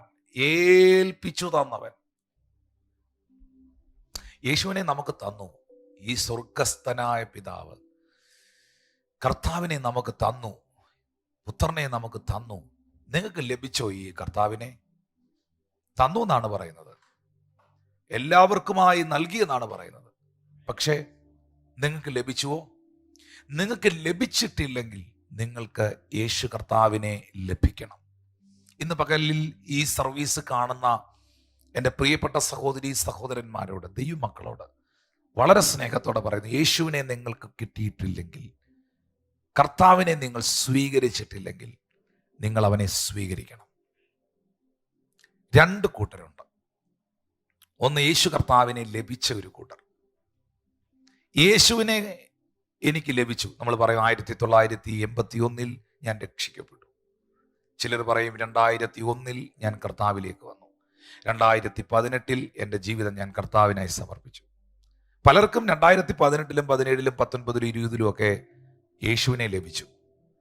പക്ഷേ യേശു കർത്താവിനെ ലഭിച്ച പലരെയും യേശുവിനെ ലഭിച്ചിട്ടില്ല. കർത്താവിനെ കിട്ടിയ പലരും ഉണ്ട്, പക്ഷെ അവരെ പലരെയും കർത്താവിന് ഇതുവരെ കിട്ടിയിട്ടില്ല, യഥാർത്ഥമായി കിട്ടിയിട്ടില്ല. ഒരു ഉദാഹരണം, രാത്രി മുഴുവൻ അധ്വാനിച്ച് ഒന്നും കിട്ടാതെ നിന്ന പത്രോസിന് ആ തൻ്റെ പ്രതികൂല സാഹചര്യത്തിൽ യേശുവിനെ കിട്ടി. യേശു കർത്താവോടെ വന്നു. യേശുവിനെ തനിക്ക് ആ മൂമെന്റിൽ അവിടെ കിട്ടിയത് കൊണ്ട് തനിക്ക് മീൻ കിട്ടി. രാത്രി മുഴുവൻ കിട്ടാതിരുന്ന മീൻ, മത്സ്യം വല നിറച്ച് കിട്ടി. യേശുവിനെ കിട്ടിയ പത്രോസിന് എന്നാ കിട്ടി? മീൻ കിട്ടി. പക്ഷേ മീൻ കിട്ടിയ പത്രോസിനെ മിനിറ്റുകൾക്കകത്ത് യേശുവിന് കിട്ടി. പലർക്കും മീൻ കിട്ടുന്നുണ്ട്, മീൻ കിട്ടിയ പലതിനെ യേശുവിന് കിട്ടുന്നില്ല. സ്തോത്രം. നാഥ, ഞാൻ പാപിയായ ഒരു മനുഷ്യനാണ്, ഞാൻ കുറവുള്ളവനാണ്. കർത്താവിൻ്റെ കാൽക്കൽ പത്രോസ് വീണു. യേശു പറഞ്ഞു, ഈ പടകം വലയും വിട്ട് എന്നെ അനുഗമിക്ക, ഞാൻ നിന്നെ മനുഷ്യനെ പിടിക്കുന്നവനാക്കും. ഇനി ഇതിനകത്ത് വ്യത്യാസവും കൂടെ ഞാനൊന്ന് പ്രസംഗിക്കാൻ പോവാണ്, ശ്രദ്ധിച്ചു കേൾക്കണം. യേശു കർത്താവിനെ നമുക്ക് കിട്ടുക, ലഭിക്കുക എന്ന് പറയുന്നതാണ് രക്ഷയുടെ അനുഭവം. ജീവിതത്തിലെ ഏറ്റവും വലിയ അത്ഭുതത്തിൻ്റെ നിമിഷം. നിങ്ങൾക്ക് വീട് ലഭിച്ചതോ, വസ്തുക്കൾ ലഭിച്ചതോ, വാഹനം ലഭിച്ചതോ, നല്ലൊരു ജോലി കിട്ടിയതോ, ഇതൊന്നും വലിയൊരു കാര്യമായിട്ട് നിങ്ങൾ കാണരുത്. ഇതൊക്കെ ഏതു സമയവും നമുക്ക് നഷ്ടപ്പെടാമെന്നും, വലിയ ചർച്ചും ബംഗ്ലാവും എല്ലാം ഏതു സെക്കൻഡിലും നമുക്ക് നഷ്ടപ്പെടാമെന്ന് ഈ ഒരു COVID-19 കാലഘട്ടത്തിൽ നമ്മൾ കണ്ടും കേട്ടും പഠിച്ചുമൊക്കെ ഇരിക്കുന്ന ആൾക്കാരാണ്. ഈ വലിയ ആർഭാടങ്ങൾക്കോ വലിയ സംഭവങ്ങൾക്കോ ഒന്നും യാതൊരു അർത്ഥങ്ങളുമില്ല എന്ന് നാം മനസ്സിലാക്കിയ ഒരു സാഹചര്യമാണ്. ഹല്ലേലൂയ. പക്ഷേ നാം അറിയേണ്ട ഏറ്റവും വലിയൊരു കാര്യമുണ്ട് പ്രിയപ്പെട്ടവരെ. യേശു ക്രിസ്തുവിനെ നമുക്ക് ലഭിച്ചത് വലിയൊരു അത്ഭുതമാണ്. ഒരു കടയുടെ ഉദ്ഘാടനത്തിന് ഒരു മന്ത്രിയോ അല്ലെങ്കിൽ ഏതെങ്കിലും ഒരു സ്ഥലത്ത് പ്രൈം മിനിസ്റ്ററോ പ്രസിഡന്റോ ഒക്കെ വരികയാണെങ്കിൽ ചെണ്ടമേളം, ബാൻഡ് മേളം, പിന്നെ എന്തെല്ലാം ബഹളങ്ങളാണ്. പുള്ളി വന്നെന്ന് നമ്മളെ അറിയിക്കും. പക്ഷെ അഖിലാണ്ടത്തെ മുഴുവൻ സൃഷ്ടിച്ചവനായ, ഉലകത്തെ മുഴുവൻ ചമച്ചവനായ ഈ സർവശക്തനായ കർത്താവ് ഭൂകമ്പമില്ലാതെ, ചെണ്ടമേളവും ബാൻഡുമേളവും ബഹളങ്ങളും ഒന്നുമില്ലാതെ നിങ്ങളുടെ ആത്മാവിൽ വന്നു. നോർത്തു നോക്കിയേ. സ്ഫോടന ശബ്ദങ്ങൾ അവിടെ ഇല്ലായിരുന്നു, ഭൂകമ്പങ്ങൾ അവിടെ ഇല്ലായിരുന്നു, വലിയ ബഹളങ്ങളും ആർപ്പുവിളികളും ഒന്നുമില്ലായിരുന്നു. നിങ്ങൾ പോലും അറിയാതെ വാക്കുകൾ കൊണ്ട് ലോകത്തെ നിർമ്മിച്ച, കരങ്ങൾ കൊണ്ട് മനുഷ്യനെ മെനഞ്ഞ് ജീവശ്വാസം ഊതിയ ഇത്ര വലിയവനായ കർത്താവ് ബഹളങ്ങളൊന്നുമില്ലാതെ നിങ്ങളുടെ ആത്മാവിലേക്ക് വന്നു. അതാണ് ജീവിതത്തിലെ ഏറ്റവും പ്രധാനപ്പെട്ട moment. Salvation is the great and greatest miracle. More than healing the cancer, more than getting any miracles or deliverance in your life. യേശു ക്രിസ്തുവിലൂടെ ലഭ്യമായ രക്ഷയാണ്, നിങ്ങളുടെ ആത്മാവിൽ വെളിപ്പെട്ട നിത്യജീവനാണ് ഏറ്റവും വലിയ അത്ഭുതം. അതിനേക്കാൾ വലിയൊരു സംഭവം നടന്നിട്ടില്ല. ഇനി അങ്ങനെ ഒന്ന് നടക്കാൻ, അതിനേക്കാൾ വലിയൊരു സംഭവം ഇനി നടക്കാനുള്ളത് നമ്മുടെ കർത്താവിൻ്റെ മടങ്ങി വരവ് മാത്രമാണ്. യേശു ക്രിസ്തു നിങ്ങളുടെ ഹൃദയത്തിൽ വന്നതുപോലെ അല്ലെങ്കിൽ അതിനേക്കാൾ വലിയൊരു സംഭവം എന്ന് പറയുന്നത് കർത്താവിൻ്റെ മടങ്ങി വരവ് തന്നെയാണ്. കർത്താവിൻ്റെ മടങ്ങി വരവ് പോലും അവൻ ഹൃദയങ്ങളിൽ വസിച്ച വ്യക്തികളെ ചേർക്കുവാൻ വേണ്ടിയാണ്. ഹല്ലേലൂയ. അങ്ങനെയാണെങ്കിൽ ഞാൻ ചോദിക്കട്ടെ, യേശുവിൻ്റെ സാന്നിധ്യത്തിൻ്റെ നടുവിൽ, ഫിസിക്കൽ പ്രസൻസിന്റെ നടുവിൽ പത്രോസിന് മീൻ കിട്ടി. മീൻ കിട്ടിയ പത്രോസ്, മീൻ കിട്ടിയല്ലോ, പുതിയൊരു പരിപാടി തുടങ്ങിയേക്കാം, എക്സ്പോർട്ടിംഗ് പരിപാടി തുടങ്ങിയേക്കാം എന്ന് കരുതി മീനുമായിട്ട് പോവുകയായിരുന്നു? ഒരിക്കലുമല്ല. യേശു കർത്താവാരെന്ന് തിരിച്ചറിഞ്ഞവൻ അത്ഭുതത്തെക്കാൾ അധികം അത്ഭുതത്തെ ചെയ്തവനെ അവൻ തിരിച്ചറിഞ്ഞു. മക്കളെ, ശില്പത്തെക്കാൾ വലുതല്ലേ ശില്പി? ഒരു പടം നിങ്ങൾ നോക്കി, ഓ എന്നാ ബ്യൂട്ടിഫുൾ ആയിട്ടുണ്ട് ഈ പിക്ചർ. ആ പിക്ചറിനേക്കാൾ ശക്തനല്ലേ, ആ പടത്തേക്കാൾ ശക്തനല്ലേ ആ പടം വരച്ചവൻ? അവന്റെ വിരലുകളല്ലേ അതിൽ ചലിച്ചത്? സൃഷ്ടിയേക്കാൾ എത്രയോ വലിയവനാണ് സൃഷ്ടാവ്. ലോകത്തെക്കാൾ എത്രയോ വലിയവനാണ് ലോകത്തെ ചമച്ചവൻ. എന്നേക്കാൾ, നിങ്ങളെക്കാൾ എത്രയോ എത്രയോ എത്രയോ എത്രയോ സർവശക്തനാണ് നമ്മുടെ അകത്ത് വന്നത്. അതുകൊണ്ടാണ് 1 യോഹന്നാൻ 4:4 യോഹന്നാൻ പറഞ്ഞത്, നിങ്ങളിലുള്ളവൻ ലോകത്തിലുള്ളവനേക്കാൾ വലിയവൻ അത്രേ. Hallelujah. That is A great thing. അതാണ് ഏറ്റവും വലിയ അത്ഭുതം എന്ന് പറയുന്നത്. ഞാൻ നിങ്ങളോട് പറയട്ടെ പ്രിയപ്പെട്ടവരെ, മീൻ പിടിക്കുന്നതാണോ വലിയ സംഭവം, മനുഷ്യനെ പിടിക്കുന്നതാണോ?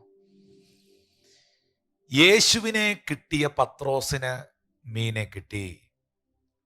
പക്ഷേ പത്രോസിനെ യേശുവിന് കിട്ടിയപ്പോൾ അവൻ 3000 ഒറ്റ മെസ്സേജിൽ സ്നാനപ്പെടുത്തി. ചൂണ്ടയിട്ടാല്, അതിനകത്ത് ഇരയുണ്ടെങ്കിൽ, വലയെറിഞ്ഞാല് മീനതി വരും. കുറച്ച് വെയിറ്റ് ചെയ്താൽ മതി. മീന് ഇമെയിൽ ഒന്നും ചെക്ക് ചെയ്തിട്ടല്ല വരുന്നത്. അവിടെ ആരെങ്കിലും ഉണ്ടോ എന്നൊക്കെ നോക്കിച്ചല്ല. മീൻ അതിലേ പോകുമ്പോൾ അതൊരു ചൂണ്ടയിൽ ഒരു തീറ്റ കണ്ടാൽ അത് കയറി കൊത്തും, അല്ലേ? അപ്പം മീനെ പിടിക്കുക, മീനെ കിട്ടുക എന്ന് പറയുന്നത് ഇച്ചിരിയൊക്കെ പ്രാക്ടീസ് വേണം, ക്ഷമ വേണം. ക്ഷമയില്ലാത്ത ബന്ധിക്കോസുകാരൻ മീൻ പിടിക്കാൻ പോവുകയോ ചെയ്യരുത്. അവന് ഒന്നും കിട്ടില്ല. അവൻ ചൂണ്ടയെല്ലാം തല്ലി ഓടിച്ച് കളഞ്ഞേച്ച് അവൻ പോകത്തേ ഉള്ളൂ. Praise God. ഇതിനെ പിടിക്കണമെങ്കിൽ ക്ഷമ വേണം. വാഗ്ദത്തം പ്രാപിക്കണമെങ്കിലും ഈ സഹിഷ്ണുതയും ക്ഷമയും ആവശ്യമാണ്. എല്ലാ വാഗ്ദത്വവും പ്രാപിക്കണമെങ്കിൽ സഹിഷ്ണുതയും ക്ഷമയും ആവശ്യമാണ്. അങ്ങനെ പുസ്തകത്തിൽ എഴുതിയിരിക്കുന്നത്. വാഗ്ദത്തം പ്രാപിക്കുവാൻ സഹിഷ്ണുത ആവശ്യം, അപ്പൊ ക്ഷമ ആവശ്യമാണ്. ഞാൻ ചോദിക്കട്ടെ പ്രിയമുള്ളവരെ, മനുഷ്യനെ പിടിക്കുക എന്ന് പറയുന്നത് മീനെ പിടിക്കുന്ന പോലാണോ?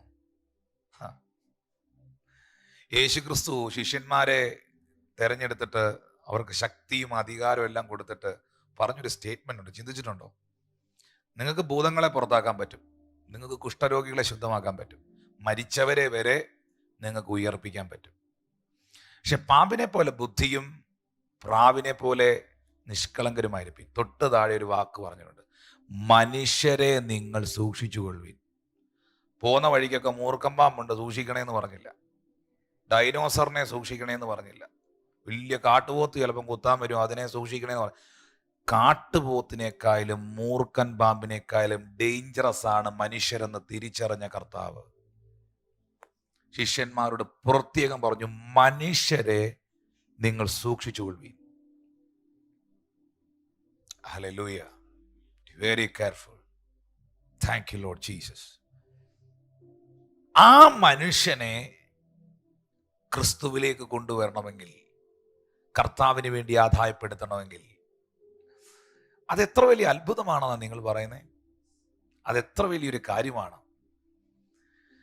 ചന്ദ്രനിൽ പോകുന്ന, എവറസ്റ്റ് കീഴടക്കിയ, സകലവിധ കഴിവുകളുമുള്ള, സാങ്കേതിക വിദ്യകൾ മുഴുവൻ ഉപയോഗിക്കുന്ന, ബുദ്ധിമാനായ, ബുദ്ധി ശക്തി ഒക്കെയുള്ള മനുഷ്യനെ ദൈവഭാഗത്തേക്ക് കൊണ്ടുവരിക, ദൈവ വഴിയിലേക്ക് കൊണ്ടുവരിക എന്ന് പറയുന്നത് അതിൻ്റെ പിറകിൽ വ്യാപരിക്കുന്ന സൂപ്പർ നാച്ചുറലായ ഒരു പവറില്ലേ, അതിശക്തമേറിയൊരു പവറുണ്ട്.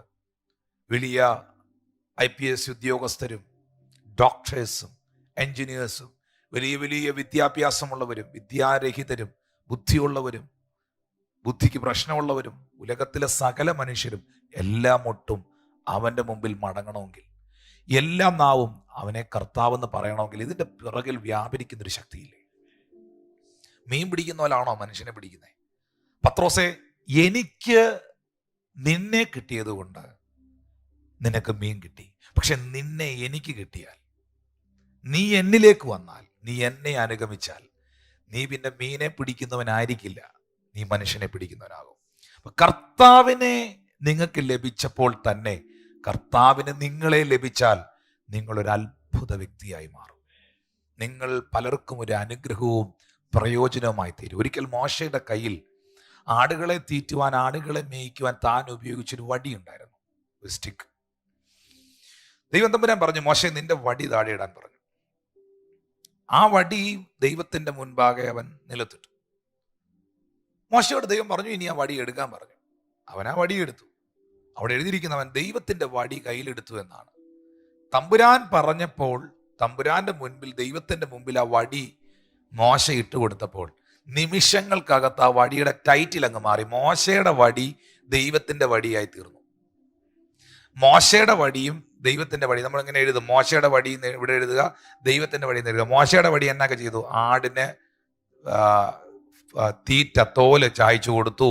മോശയുടെ വടി പാമ്പിനെ തല്ലിക്കൊന്നു. മോശയുടെ വടി ആടിനെ ഓടിച്ചു, നയിച്ചു. മോശയുടെ വടി കുത്തി നടന്നു. ഇങ്ങനെ അതിന്റെ താഴെ എഴുതാൻ പറ്റും. ഇപ്പുറത്തോട്ട് ദൈവത്തിന്റെ വടി എന്ന് എഴുതിയിട്ട് താഴോട്ടെന്ന് എഴുതി അതെന്നൊക്കെ ചെയ്തെന്ന്. മോശയുടെ വടി ഒരു പാമ്പ് വന്നാൽ, മോശയുടെ വടിയായിരുന്നപ്പോൾ ഒരു പാമ്പ് വന്നാൽ ഒരു പക്ഷെ ആ പാമ്പിനെ അടിച്ചു കൊല്ലാൻ ഉപയോഗിക്കാം. പക്ഷെ അത് ദൈവത്തിന്റെ വടിയായി തീർന്നപ്പോൾ അത് പാമ്പിനെ വിഴുങ്ങി. അത്രയേ ഉള്ളൂ വ്യത്യാസം. ഞാൻ എന്നിൽ മാത്രം ഒതുങ്ങുന്നതും, വേറെ ഒന്നും എനിക്ക് ദൈവവും വേണ്ട, ആരാധനയും വേണ്ട, പ്രാർത്ഥനയും വേണ്ട, വിശ്വാസമൊന്നും വേണ്ട എന്ന് പറഞ്ഞ് ഞാൻ എന്നിൽ തന്നെ ഒതുങ്ങി ജീവിക്കുമ്പോൾ, അങ്ങനെ ആർക്കും പ്രയോജനം ഇല്ലാത്തവനായി ഇങ്ങനെ ജീവിച്ച് ഒരിക്കൽ മരിച്ച് നരകത്തിലേക്ക് പോകുന്ന ഒരു ആത്മാവായി തീരും. പക്ഷേ താങ്കളെ ദൈവത്തിന് ലഭിച്ചാൽ, ഇന്ന് ഈ മെസ്സേജ് കേൾക്കുന്ന ചില വ്യക്തികളോട് കർത്താവ് പറയുന്നു, നിങ്ങളെ കർത്താവിന് ലഭിച്ചാൽ, നിങ്ങൾ ദൈവത്തിന് അവൈലബിൾ ആയാൽ, ദൈവത്തിൻ്റെ സന്നിധിയിൽ സമയം ചെലവഴിക്കുവാനും പ്രാർത്ഥിക്കുവാനും കർത്താവിൻ്റെ കരങ്ങളിലോട്ട് നിങ്ങൾ ഏൽപ്പിച്ചു കൊടുക്കാനും തയ്യാറായാൽ ദൈവം നിന്നെ ഒരത്ഭുതമാക്കി മാറ്റും. നമ്മൾ എവിടെയാണോ നമ്മുടെ സമയം കൂടുതൽ ചിലവഴിക്കുന്നത്, നാം അതായിത്തീരും. ഏറ്റവും കൂടുതൽ സമയം നിങ്ങൾ ഡ്രൈവ് ചെയ്താൽ നിങ്ങൾ നല്ലൊരു ഡ്രൈവറാകും. കൂടുതൽ സമയം നിങ്ങൾ പിയാനോ വായിച്ചാൽ നിങ്ങൾ നല്ലൊരു പിയാനോയിസ്റ്റ് ആവും. കൂടുതൽ സമയം നിങ്ങൾ ബാഡ്മിൻ്റൺ കളിച്ചാൽ നിങ്ങൾ നല്ലൊരു ബാഡ്മിൻ്റൺ പ്ലെയർ ആകും. കൂടുതൽ സമയം നിങ്ങൾ ഫോട്ടോഗ്രാഫിക്ക് വേണ്ടി ക്യാമറ എടുത്തുകൊണ്ട് ഫോട്ടോ എടുക്കാൻ ഇറങ്ങിയാൽ നിങ്ങൾ നല്ലൊരു ഫോട്ടോഗ്രാഫർ ആകും. കൂടുതൽ സമയം ദൈവസന്നിധിയിൽ ഇരുന്ന് പ്രാർത്ഥിക്കുകയും വചനം ധ്യാനിക്കുകയും ദൈവത്തെ ആരാധിക്കുകയൊക്കെ ചെയ്താൽ നീ അതിശക്തനായ ഒരു ദൈവപുരുഷനായി, ദൈവത്തിന് പ്രയോജനമുള്ളൊരു സഹോദരിയായി തീരും. എവിടെയാണ് നിങ്ങളുടെ സമയം നിങ്ങൾ ചെലവഴിക്കുന്നത്? ഓരോ ദിവസവും ഈ ലോക്ക്ഡൗൺ കാലഘട്ടങ്ങളിൽ, ഈ പ്രത്യേകമായ സാഹചര്യങ്ങളിൽ നിങ്ങളുടെ സമയത്തെ നിങ്ങൾ വേസ്റ്റ് ചെയ്യരുത്. ഞാൻ എല്ലാ ലൈവ് സർവീസിലും പറയുന്നൊരു കാര്യമുണ്ട്, this is A time of preparation, this is the time of purification, this is the time of restoration. കർത്താവിൻ്റെ സന്നിധിയിൽ നിങ്ങൾ സമയങ്ങളെ ചിലവഴിക്കുന്നവരാകുക. ദൈവത്തിന് നിങ്ങളെ ലഭിക്കട്ടെ. യേശുവിനെ കിട്ടിയവരെ ഈ ദിവസങ്ങളിൽ യേശുവിന് കിട്ടട്ടെ, കർത്താവിന് കിട്ടട്ടെ. നിങ്ങളുടെ ബിസി ഷെഡ്യൂളുകളെല്ലാം നിങ്ങൾ മാറ്റിവെക്കുക. കർത്താവിൽ പ്രസിദ്ധനായ DGS ദിനകരൻ അങ്കിൾ പറഞ്ഞ ഒരു സംഭവം ഞാൻ ഓർക്കുന്നു. അദ്ദേഹത്തിൻ്റെ മെസ്സേജിൽ അദ്ദേഹം പറഞ്ഞൊരു സംഭവമാണ്. അദ്ദേഹത്തിൻ്റെ യേശു വിളിക്കുന്നു, ജീസസ് കോൾസ് എന്ന ശുശ്രൂഷയിലൂടെ തമിഴ്നാട്ടിലെ ഒരു സാധുവായ ഒരു കുടുംബത്തിൽപ്പെട്ട ഒരു സഹോദരൻ രക്ഷിക്കപ്പെട്ടു. ദൈവകൃപയിൽ വന്നു. സിംഗപ്പൂരിൽ അദ്ദേഹം കടന്നുപോയി. വലിയൊരു ബിസിനസ്സുകാരനായി തീർന്നു ഈ മനുഷ്യൻ. അങ്ങനെ നിത്യതയിൽ വിശ്രമിക്കുന്ന കർത്താവിന്റെ ദാസൻ DGS ദിനകരൻ അങ്കിൾ സിംഗപ്പൂരിൽ ശുശ്രൂഷിക്കുവാനായി താൻ കടന്നു ചെന്നപ്പോൾ ഇതൊന്നും അറിയുന്നില്ല. ഇങ്ങനെ ഒരാള് സിംഗപ്പൂരിലുണ്ടെന്നോ തൻ്റെ മിനിസ്ട്രിയിൽ രക്ഷിക്കപ്പെട്ടെന്നോ ഉള്ള വിവരമൊന്നും അദ്ദേഹത്തിന് അറിയില്ല. പക്ഷെ ഈ മനുഷ്യനായിരുന്നു എയർപോർട്ടിൽ അങ്കിളിനെ, DGS ദിനകരൻ അങ്കിളിനെ തൻ്റെ സ്വന്തം വാഹനത്തിൽ വിളിക്കാൻ വന്നത്. ആ വാഹനത്തിൽ, ആ വിലയുള്ള നല്ല വാഹനത്തിൽ ആ ബിസിനസ്സുകാരൻ ദിനകരൻ അങ്കിളിനെ ഹോട്ടൽ റൂമിലേക്ക് കൊണ്ടുപോകുമ്പോൾ ഇങ്ങനെ പറഞ്ഞു, അങ്കിൾ, ഞാൻ നിങ്ങളുടെ ടെലിവിഷൻ പ്രഭാഷണത്തിലൂടെ രക്ഷിക്കപ്പെട്ട ദൈവത്തെ അറിഞ്ഞ മനുഷ്യനാണ്. ഞങ്ങളൊരു ദാരിദ്ര്യ കുടുംബത്തിലുള്ള വ്യക്തിയായിരുന്നു. ഞങ്ങൾ കർത്താവിനെ അറിഞ്ഞു. എൻ്റെ അമ്മ കണ്ണുനീരോടെ പ്രാർത്ഥിച്ചു. ഞാൻ രക്ഷിക്കപ്പെട്ടു. എല്ലാ ദിവസവും രാവിലെ 6:30 മണിക്ക് ആ പ്രോഗ്രാം ഞാൻ കാണുമായിരുന്നു. ആ മെസ്സേജുകൾ, ആ വചനങ്ങൾ എന്നെ ബലപ്പെടുത്തി. ഞാൻ കർത്താവിലേക്ക് വന്നു.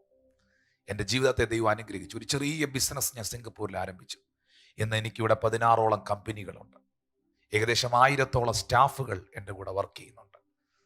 ഒത്തിരി നന്ദി. അപ്പോൾ ഇനി 3 ദിവസം അങ്കിളിനെ മീറ്റിംഗ് സ്ഥലത്ത് ഡ്രോപ്പ് ചെയ്യുന്നതും തിരിച്ച് ഹോട്ടലിലേക്ക് കൊണ്ടുപോകുന്ന ആ ഉത്തരവാദിത്ത, വലിയ വിലപ്പെട്ട പദവി ഞാൻ ഇനി ചോദിച്ച് മേടിച്ച് ഏറ്റെടുത്തിരിക്കുക. അത് എനിക്ക് ആ ഒരു അവസരം, ദൈവദാസനെ ശുശ്രൂഷിക്കാൻ ഒരു അവസരം കിട്ടുമ്പോൾ അത് എനിക്ക് തരണമെന്ന് ഞാൻ ചോദിച്ചു മേടിച്ചു. കാരണം ദൈവത്തെ സ്നേഹിക്കുന്നവർക്കേ തൻ്റെ ദാസന്മാരെ സ്നേഹിക്കാൻ കഴിയൂ. ദൈവത്തെ ബഹുമാനിക്കുന്നവർക്കേ തൻ്റെ ദാസന്മാരെ ബഹുമാനിക്കാൻ കഴിയൂ. യേശു പറഞ്ഞു, നിങ്ങളെ കൈക്കൊള്ളുന്നവർ എന്നെ കൈക്കൊള്ളുന്നു, എന്നെ കൈക്കൊള്ളുന്നവർ എന്നെ അയച്ച പിതാവിനെ കൈക്കൊള്ളും. നിങ്ങളെ കൈക്കൊള്ളാത്ത ആർക്കും എന്നെ കൈക്കൊള്ളാൻ കഴിയില്ല. അത് ചുമ്മാ പറയുന്ന കാര്യം. ഹല്ലേലൂയ. തൻ്റെ ദാസന്മാരെ സ്നേഹിക്കുവാൻ, ബഹുമാനിക്കുവാൻ കഴിയാത്തവൻ, കാണപ്പെടുന്ന സഹോദരനെ സ്നേഹിക്കാത്തവൻ, കാണപ്പെടാത്ത ദൈവത്തെ സ്നേഹിക്കുന്നെന്ന് പറയുന്നെങ്കിൽ അവൻ കള്ളനാകുന്നു എന്ന് ഈ പുസ്തകത്തിൽ വളരെ വ്യക്തമായിട്ട് എഴുതിയിട്ടുണ്ട്. ദൈവത്തെ സ്നേഹിക്കുന്ന മനുഷ്യൻ ആ ദിനകരനങ്ങളിലെ കൊണ്ട് ഹോട്ടൽ മുറിയിലോട്ട് ഡ്രോപ്പ് ചെയ്യുന്ന സമയത്ത് പറഞ്ഞു, നാളെ വൈകിട്ട് 7 മണിയാകുമ്പോൾ നമുക്ക് ഇവിടുന്ന് ഇറങ്ങണം. 7:30 ആകുമ്പോൾ അങ്ങളുടെ മെസ്സേജിൻ്റെ ടൈമാണ്. പക്ഷേ എനിക്കൊരു ഹംബിൾ റിക്വസ്റ്റ് ഉണ്ട്. DGS ദിനകരൻ ചോദിച്ചു, എന്താണ് നിങ്ങളുടെ റിക്വസ്റ്റ്?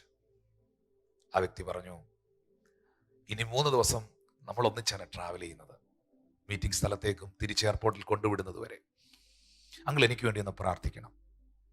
എനിക്ക് വേണ്ടി ഒന്ന് പ്രാർത്ഥിച്ചിട്ട് നിങ്ങളോടൊക്കെ ദൈവം സംസാരിക്കുമെന്ന് ഞാനിങ്ങനെ കേട്ടിട്ടുണ്ട്. എനിക്കത് അറിയാം. അതുകൊണ്ട് എന്നെക്കുറിച്ച് എന്തെങ്കിലും കർത്താവ് പറഞ്ഞാൽ എന്നോട് അതൊന്ന് പറയണം. എന്തെങ്കിലും എന്നെക്കുറിച്ച് യേശു പറയുന്നെങ്കിൽ അതെന്നെ ഒന്ന് അറിയിക്കണം. ഫസ്റ്റ് ഡേ മീറ്റിങ്ങിന് കൊണ്ടുപോയിട്ട് തിരിച്ചു വരുമ്പം ഈ കർത്താവിൻ്റെ അഭിഷിക്തനോട് ഈ സഹോദരൻ ഹോട്ടലിൽ എത്താറായപ്പോൾ ചോദിച്ചു, ഇന്നലെ എനിക്ക് വേണ്ടി പ്രാർത്ഥിച്ചായിരുന്നോ? എന്തേലും കാര്യങ്ങൾ എന്നെക്കുറിച്ച് പറഞ്ഞായിരുന്നോ? DJS ദിനകരൻ അങ്കിൾ പറഞ്ഞു, ഒരു കാര്യവും ഞാൻ അങ്ങനെ ദൈവത്തിൽ നിന്ന് കേട്ടില്ല. രണ്ടാമത്തെ ദിവസവും ഈ മനുഷ്യൻ ഇത് തന്നെ ആവർത്തിച്ചു, ഈ ചോദ്യം ചോദിച്ചു. പ്രാർത്ഥിച്ചായിരുന്നോ? എന്തെങ്കിലും ദൂതുവല്ലോ? നമ്മൾ പറയുന്നില്ല ദൂതുവല്ലോ എന്തെങ്കിലും? ഒന്നും പറഞ്ഞില്ല. മൂന്നാമത്തെ ദിവസവും ലാസ്റ്റ് ഡേ കൺവെൻഷനിലും തിരിച്ച് ഹോട്ടലിലേക്ക് വരുമ്പോൾ ഈ ചോദ്യം ചോദിച്ചു. നിങ്ങളൊന്നും മിണ്ടിയില്ല. നാലാമത്തെ ദിവസം താൻ തിരികെ പോകുന്ന തിങ്കളാഴ്ച രാവിലെ തന്നെ എയർപോർട്ടിലേക്ക് കൊണ്ടുപോകുന്നതായ സാഹചര്യത്തിൽ ഏകദേശം എയർപോർട്ട് അടുക്കാറായപ്പോൾ ഈ മനുഷ്യൻ വളരെ ആകാംക്ഷയോടെ ചോദിച്ചു, ഏതാനും നിമിഷങ്ങൾക്കകം ഇദ്ദേഹം കയറുമ്പോൾ പിന്നെ കിട്ടാൻ വലിയ പാടാ, നിങ്ങൾ എന്തെങ്കിലും എന്നെക്കുറിച്ച് യേശു പറഞ്ഞായിരുന്നോ? ദിനകരനകൾ പറഞ്ഞു, യെസ്, നിന്നെക്കുറിച്ച് ചില കാര്യങ്ങൾ ദൈവം എന്നോട് പറഞ്ഞു. വളരെ എക്സൈറ്റ്മെന്റോടുകൂടെ ആ പാർക്ക് വേയിലോട്ട് അദ്ദേഹം വാഹനം ഇൻഡിക്കേറ്റർ ഇട്ട് ഒതുക്കി താൻ അവിടെ നിർത്തിയിട്ട് ചോദിച്ചു, അങ്കിൾ പ്ലീസ്, എന്താണ് എന്നെക്കുറിച്ച് യേശു കർത്താവ് പറഞ്ഞത്? ദിനകരനകൾ പറഞ്ഞു, ഇത്രാം തീയതി ഇത്രാം മാസം വളരെ തകർച്ചയുടെ പ്രതിസന്ധിയുടെ നടുവിൽ നീ കടന്നു പോയപ്പോൾ യേശു നിന്റെ ആത്മാവിലേക്ക് വന്നു. കർത്താവ് എന്ന് നിന്റെ ജീവിതത്തിൽ വന്നോ, എന്ന് നിന്റെ കുടുംബത്തിൽ വന്നോ, അവസ്ഥകൾക്ക് വ്യത്യാസമുണ്ടായി. എബേസിന്റെ അതിരുകളെ വിശാലപ്പെടുത്തിയതുപോലെ അവൻ വിശാലപ്പെടുത്തി. പക്ഷെ നാളുകൾ പിന്നിട്ട് നിനക്ക് കമ്പനികളും ബിസിനസ്സുകളും ഒക്കെ ആയപ്പോൾ നിന്റെ പ്രാർത്ഥനാ ജീവിതത്തിൽ വീഴ്ചകൾ ഉണ്ടായി. നീ എല്ലാ ദിവസവും രാവിലെയും വൈകിട്ടും യേശു കർത്താവിനോട് സംസാരിക്കുമായിരുന്നു. കർത്താവ് നിന്നോട് സംസാരിക്കുമായിരുന്നു. നീ നല്ല വിശ്വാസമുള്ളൊരു ചെറുപ്പക്കാരനായിരുന്നു. പക്ഷെ വലിയ ബിസിനസ്സും വലിയ പണവും പദവിയൊക്കെ ആയിക്കഴിഞ്ഞപ്പോൾ പലതവണ കർത്താവ് നിന്റെ മുറിയിൽ വന്നു. പക്ഷെ നിനക്ക് അവനോടൊന്നും പറയാനില്ലായിരുന്നു. നീ ലാപ്ടോപ്പിന്റെ മുൻപിൽ നിന്റെ ജോലിയിൽ നീ വ്യാപൃതനായിരുന്നു. നീ ഡ്രൈവ് ചെയ്ത് പോയപ്പോൾ കർത്താവ് നിന്റെ സീറ്റിന്റെ അപ്പുറത്ത് വന്നിരുന്നു. നീ എന്തെങ്കിലും സംസാരിക്കും, നിന്റെ വിഷയങ്ങൾ എന്തെങ്കിലും പറയും എന്ന് കരുതി. പക്ഷെ അപ്പോഴും നിനക്ക് യേശുവിനോടൊന്നും പറയാനില്ലായിരുന്നു. ഇപ്പോഴും നീ പ്രാർത്ഥനാ ജീവിതത്തിൽ വളരെ വീക്കാണ്. നീ പ്രാർത്ഥിച്ചാൽ, നീ വീണ്ടും കർത്താവിനോട് സംസാരിച്ചാൽ മാത്രമേ നിനക്കിനി ഒരു നിലനിൽപ്പുണ്ടാകൂ. ഇത്രയും പറഞ്ഞ് ആ വാഹനത്തിൽ നിന്ന് അങ്കിൾ സ്തോത്രം എയർപോർട്ടിൽ എത്താറായി ഇറങ്ങിപ്പോകുമ്പോൾ തിരികെ വാഹനം ഓടിക്കുന്ന ഈ മനുഷ്യൻ നിറകണ്ണുകളോടെ കർത്താവിനെ നോക്കിയിട്ട് പറഞ്ഞു, അപ്പാ, എത്രയോ സമയങ്ങളിൽ നീ എൻ്റെ അരികിൽ വന്നിട്ട് ഞാൻ നിന്നെ കാണാതെ പോയി. എത്രയോ ദിവസങ്ങളിൽ നീ എൻ്റെ കിടക്കയുടെ അരികിൽ വന്നിരുന്നിട്ട് ഞാൻ നിന്നോട് മിണ്ടാതെ ഇരുന്നു. പ്രിയപ്പെട്ട സഹോദരങ്ങളെ, നിങ്ങൾ യേശുവിനോട് സംസാരിച്ചിട്ട് എത്ര ദിവസമായി? നിങ്ങൾ കർത്താവിനോട് ഒരമണിക്കൂർ ഒന്ന് സംസാരിച്ചിട്ട് എത്ര ദിവസമായി? മൊബൈലിൽ എത്രയോ മണിക്കൂറുകൾ നിങ്ങൾ സ്പെൻഡ് ചെയ്യുന്നു. നിങ്ങളുടെ ഫ്രണ്ട്സിനോട്, നിങ്ങളുടെ കൂട്ടുകാരോടൊക്കെ എത്രയോ മണിക്കൂറുകൾ നിങ്ങൾ സ്പെൻഡ് ചെയ്യുന്നു. ഈ ലോക്ക്ഡൗൺ ഒക്കെ ആരംഭിച്ചപ്പോൾ ലൈവ് സർവീസ് തുടങ്ങിയ സമയത്ത് വീക്കെൻഡ്സിൽ വെള്ളി, ശനി, ഞായർ ദിവസങ്ങളിലെല്ലാം കണ്ടിന്യൂസ് ആയിട്ട് നമ്മൾ മീറ്റിംഗ് ചെയ്തപ്പോൾ ജിജിമോൻ പാസ്റ്റർ ഒത്തിരി പേരോട് പറഞ്ഞു, നമുക്ക് ആഴ്ചയിൽ 7 ദിവസവും ഇങ്ങനെ പോയാൽ ഒത്തിരി നല്ലതായിരിക്കും. ഞാൻ പറഞ്ഞു, ഇല്ല, ഒരിക്കലും ഞാനത് ചെയ്യത്തില്ല. എല്ലാ ദിവസവും ഈ ഫോണും എടുത്ത് പിടിച്ച് നിങ്ങൾ ഇത് നോക്കിക്കൊണ്ടിരിക്കാതെ, മെസ്സേജ് കേൾക്കുന്നത് നല്ലതാണ്, ആരാധിക്കുന്നത് നല്ലതാണ്, പക്ഷേ നിങ്ങൾക്ക് വ്യക്തിപരമായി ദൈവത്തോട് പ്രാർത്ഥിക്കാൻ പറ്റുന്നില്ലേ? ഒരു ചുമട് താങ്ങിയെ പോലെ ഒരു ദൈവദാസൻ കൂടെ ഉണ്ടെങ്കിൽ മാത്രമേ നിങ്ങൾക്ക് പ്രാർത്ഥിക്കാൻ പറ്റുന്നുള്ളൂ. നിങ്ങൾക്ക് ഈ ഓൺലൈൻ ലൈവ് സർവീസ് വന്നാൽ മാത്രമേ ദൈവത്തെ സ്തുതിക്കാൻ പറ്റുന്നുള്ളൂ, വചനം ധ്യാനിക്കാൻ പറ്റുന്നുള്ളൂ. ആണെങ്കിൽ നിങ്ങളിൽ ദൈവം ഒന്നും ഉണ്ടെന്ന് എനിക്ക് തോന്നുന്നില്ല. കാരണം യഹോവയിൽ ആശ്രയിക്കുക, യഹോവ തന്നെ ആശ്രയമായിരിക്കും ചെയ്യുന്ന മനുഷ്യൻ ഭാഗ്യവാൻ. എരിയുന്ന തീച്ചൂള വെളിപ്പെടുമെന്ന് കണ്ടപ്പോൾ ഓൺലൈൻ സർവീസ് കണ്ടേച്ചല്ല തീരുമാനമെടുത്തത്. സിംഹക്കുഴിയിലേക്ക് ദാനിയേൽ വീഴാൻ പോകുന്നത് കേട്ടപ്പോൾ പാസ്റ്ററിന്റെ മെസ്സേജ് ഒന്ന് കേട്ടേച്ച് വരട്ടെ, അല്ലല്ല. ദാവീദിന്റെ ജീവിതത്തിൽ പ്രതിസന്ധികൾ, സിംഹവും കരടിയൊക്കെ വന്നപ്പോൾ യൂട്യൂബിലെ പ്രസംഗം നോക്കി ബലപ്പെട്ട ചില പുള്ളി എറിയാൻ പോയത്. ഇവർക്കെല്ലാം വ്യക്തിപരമായി ദൈവത്തോടൊരു ബന്ധമുണ്ടായിരുന്നു. വിശുദ്ധ ബൈബിളിൽ ദൈവം ഉപയോഗിച്ച, ദൈവത്താൽ പ്രയോജനപ്പെട്ട സകല അഭിഷിക്തന്മാർക്കും, സകല രാജാക്കന്മാർക്കും, സകല അപ്പോസ്തലന്മാർക്കും അവർക്ക് പേഴ്സണലി കർത്താവുമായിട്ടൊരു ബന്ധമുണ്ടായിരുന്നു. സ്വന്തം പുത്രനെ ആദരിക്കാതെ അവനെ നിങ്ങൾക്ക് തന്നവൻ അവനോടുകൂടെ സകലം നൽകാതെ യേശുവിനെ നിങ്ങൾക്ക് ലഭിച്ചിട്ടുണ്ടോ? യേശുവിന് നിങ്ങളെ ലഭിക്കുന്നുണ്ടോ? ഈ ചോദ്യം നിങ്ങളുടെ ഉള്ളത്തിൽ ഉണ്ടാകട്ടെ.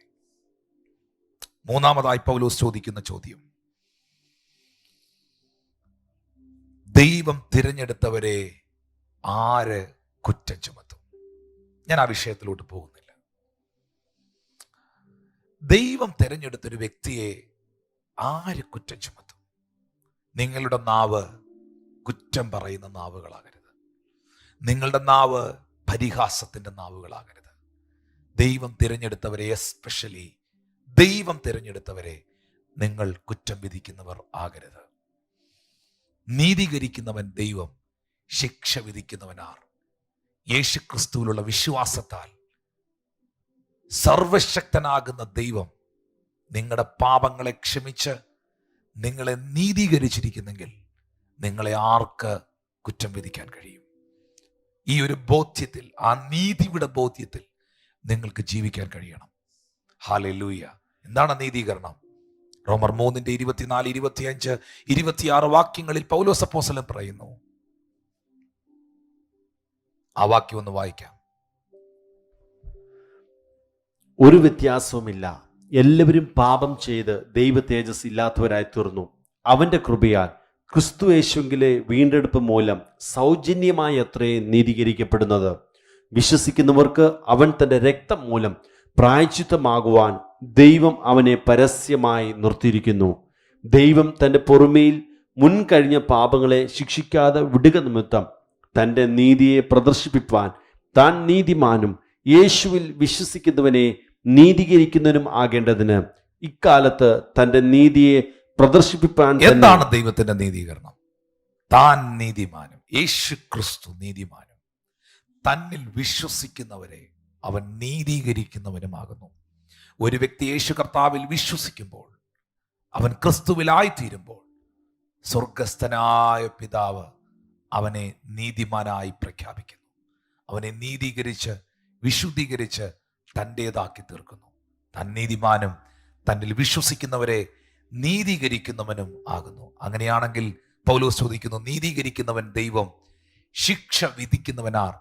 വെളിപ്പെടുവാനിരിക്കുന്ന നിത്യമായ ശിക്ഷാവിധിയിൽ നിന്ന് വിടുവിക്കപ്പെട്ട ഏറ്റവും പ്രധാനപ്പെട്ട ഒരു മേഖലയാണ് രക്ഷയെങ്കിൽ, അതുപോലെ തന്നെ പ്രധാനപ്പെട്ട ഒരു കാര്യമാണ് വിശ്വസിച്ചവർക്ക് ലഭിച്ചതായ നീതീകരണം എന്ന് പറയുന്നത്. നീതീകരിച്ചവൻ ദൈവം, ശിക്ഷ വിധിക്കുന്നവനാർ? ദൈവം നീതീകരിച്ചവനെ ജഡ്ജ് ചെയ്യാൻ നിൽക്കരുത്.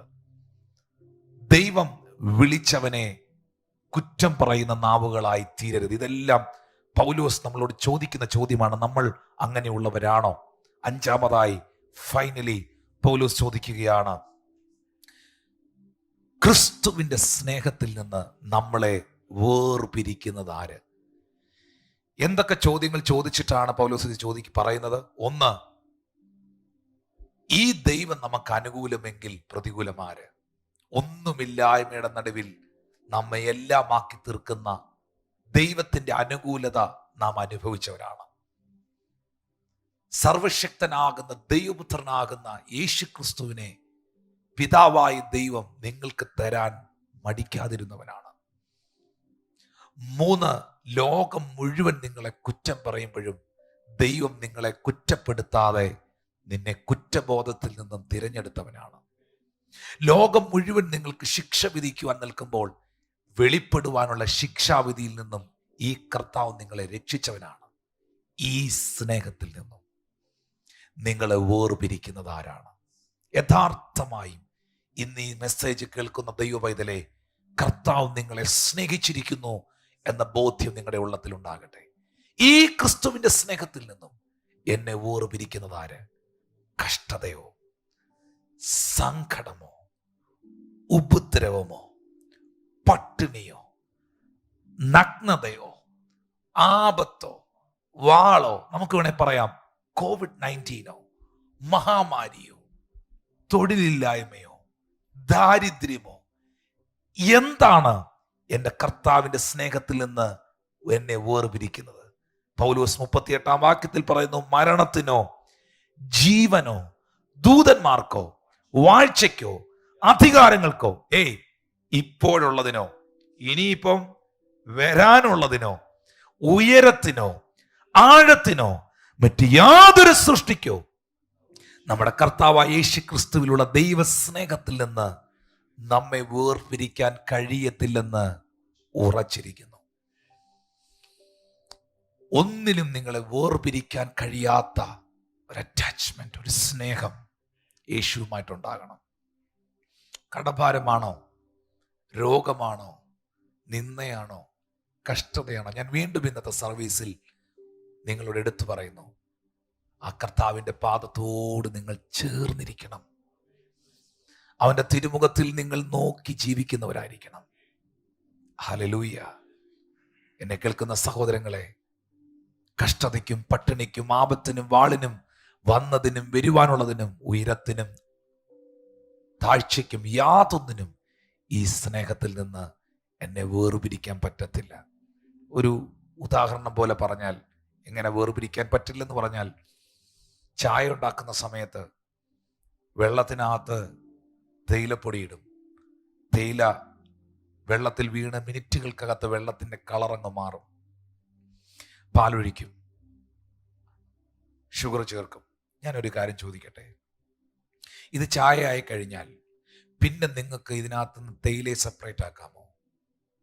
പഞ്ചസാര സെപ്പറേറ്റ് എടുക്കാമോ? പാലിനെ സെപ്പറേറ്റ് എടുക്കാമോ? പറ്റില്ല. ചേർന്നു പോയി, അതുമായി ലയിച്ചു പോയി. റോമർക്കെഴുതിയ ലേഖനം 6-ാം അധ്യായത്തിൽ പൗലോസ് പറയുന്നു, കൃപ പെരുകേണ്ടതിന് പാപം ചെയ്തുകൊണ്ടിരിക്കുന്നു, ഒരു നാളും അരുത്. പാപസംബന്ധമായി മരിച്ചവരായ നാം ഇനി അതിൽ ജീവിക്കുന്നത് എങ്ങനെ? അല്ല, യേശു ക്രിസ്തുവിനോട് ചേരുവാൻ സ്നാനമേറ്റ നാം എല്ലാവരും അവന്റെ മരണത്തിൽ പങ്കാളികളാകുവാൻ സ്നാനമേറ്റിരിക്കുന്നു നാം അറിയുന്നില്ല. യേശു ക്രിസ്തുവിനോട് ചേരുവാൻ സ്നാനപ്പെട്ടവരെ, അവനോടുകൂടെ ചേർന്നവരെ, കർത്താവിന് വേണ്ടി ഹൃദയം കൊടുത്തവരെ, വേർപിരിയില്ല ഞാൻ. എന്തു ക്ലേശങ്ങൾ വന്നാലും ഓരോ നിമിഷവും ആ തിരുമാർവിൽ ഞാൻ ചാരും. കാരണം എൻ്റെ ദൈവം എനിക്ക് അനുകൂലമാണ്. തൻ്റെ സ്വന്തം പുത്രനെ എനിക്ക് നൽകിയവൻ അവനോടുകൂടെ സകലതും എനിക്ക് നൽകിയിരിക്കും. വെളിപ്പെടാനിരുന്ന നിത്യമായ ശിക്ഷാവിധിയിൽ നിന്നും എന്നെ നീതീകരിച്ച് വിടിവിച്ചവനായ കർത്താവ്, എന്നെ കുറ്റപ്പെടുത്താത്ത കർത്താവ്, എന്നെ സ്നേഹിച്ച കർത്താവ്, എനിക്ക് ജീവൻ നൽകിയ യേശു കർത്താവേ, ആ മുഖത്തോട്ട് നോക്കി കർത്താവിന് നന്ദി പറയുമ്പോൾ ചില ആൾക്കാരോട് ദൈവാത്മാ പറയുന്നു ക്ഷമ പറയാൻ. പിറുപിറുത്തു പോയതിന്, അവിശ്വസിച്ചു പോയതിന്, സംശയിച്ചു പോയതിന്, നാവിനെ സൂക്ഷിക്കാതെ പോയതിന്, വേർപിരിയില്ലിനി ഞാൻ എന്തു ക്ലേശങ്ങൾ വന്നിടിലും, ഓരോ നിമിഷമതും തിരുമാർവതിൽ ചാരിടും ഞാൻ. സ്വർഗനാട്ടിലും തുടരുന്നതാ ഈ ബന്ധം എൻ ഭാഗ്യമേ. സ്വർഗനാട്ടിലും തുടരുന്നതാ ഈ ബന്ധം ഭാഗ്യമേ.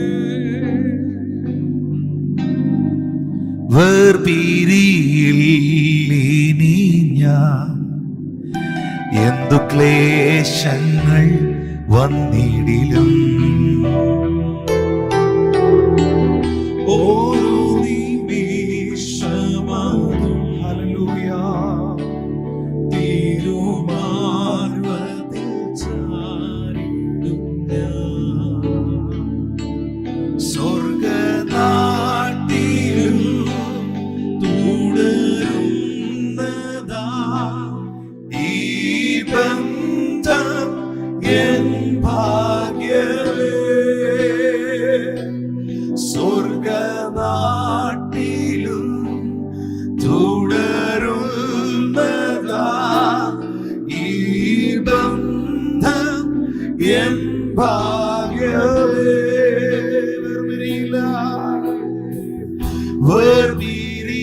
വേർപിരിയില്ലിനി ഞാൻ എന്തു ക്ലേശങ്ങൾ വന്നിടി, ഓരോ നിമിഷവും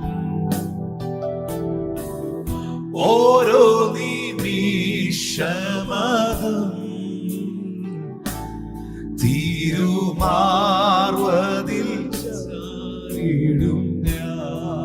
കാരണം സ്വർഗനാട്ടിലും തുടരുന്നതാ ഈ ബന്ധം എൻ ഭാഗ്യമേ. സ്വർഗനാട്ടിലും തുടരുന്നതാ ഹല്ലേലൂയ ഈ ബന്ധം എൻ ഭാഗ്യമേ. വിശ്വസ്തനായിടുവാൻ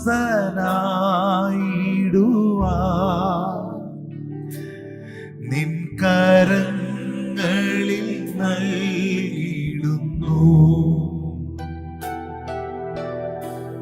നിൻ ഹിതം ചെയ്തിടുവാൻ അഗ്നിയാൽ എന്നെ നിറച്ചിടുക. പിതാവേ, ഇന്ന് എന്നെ കാണുന്ന, എന്നെ കേൾക്കുന്ന എന്റെ എല്ലാ പ്രിയ സഹോദരി സഹോദരന്മാർക്കും ദൈവദാസന്മാർക്കും കുടുംബങ്ങൾക്കും വിശ്വാസികൾക്കും വേണ്ടി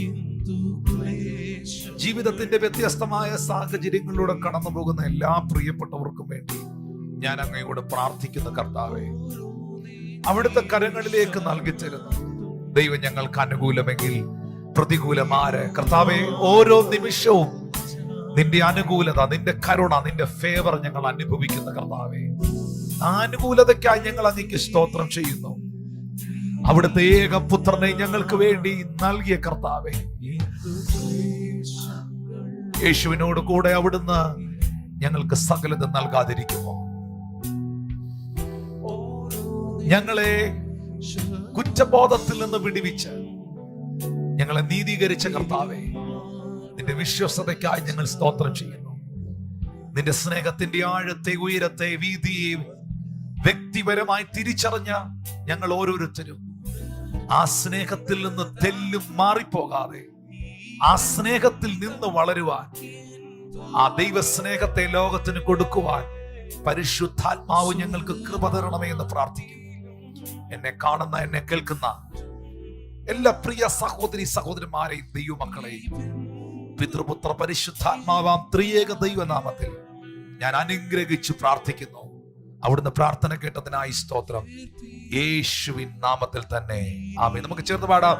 അങ്ങേ വിട്ടെങ്ങും പോകയില്ല ഞാൻ, അങ്ങേ വിട്ടെങ്ങും പോകയില്ല ഞാൻ, അങ്ങിൽ ചേർന്നെന്നും ജീവിക്കും ഞാൻ, സത്യസാക്ഷിയായി ജീവിക്കും ഞാൻ.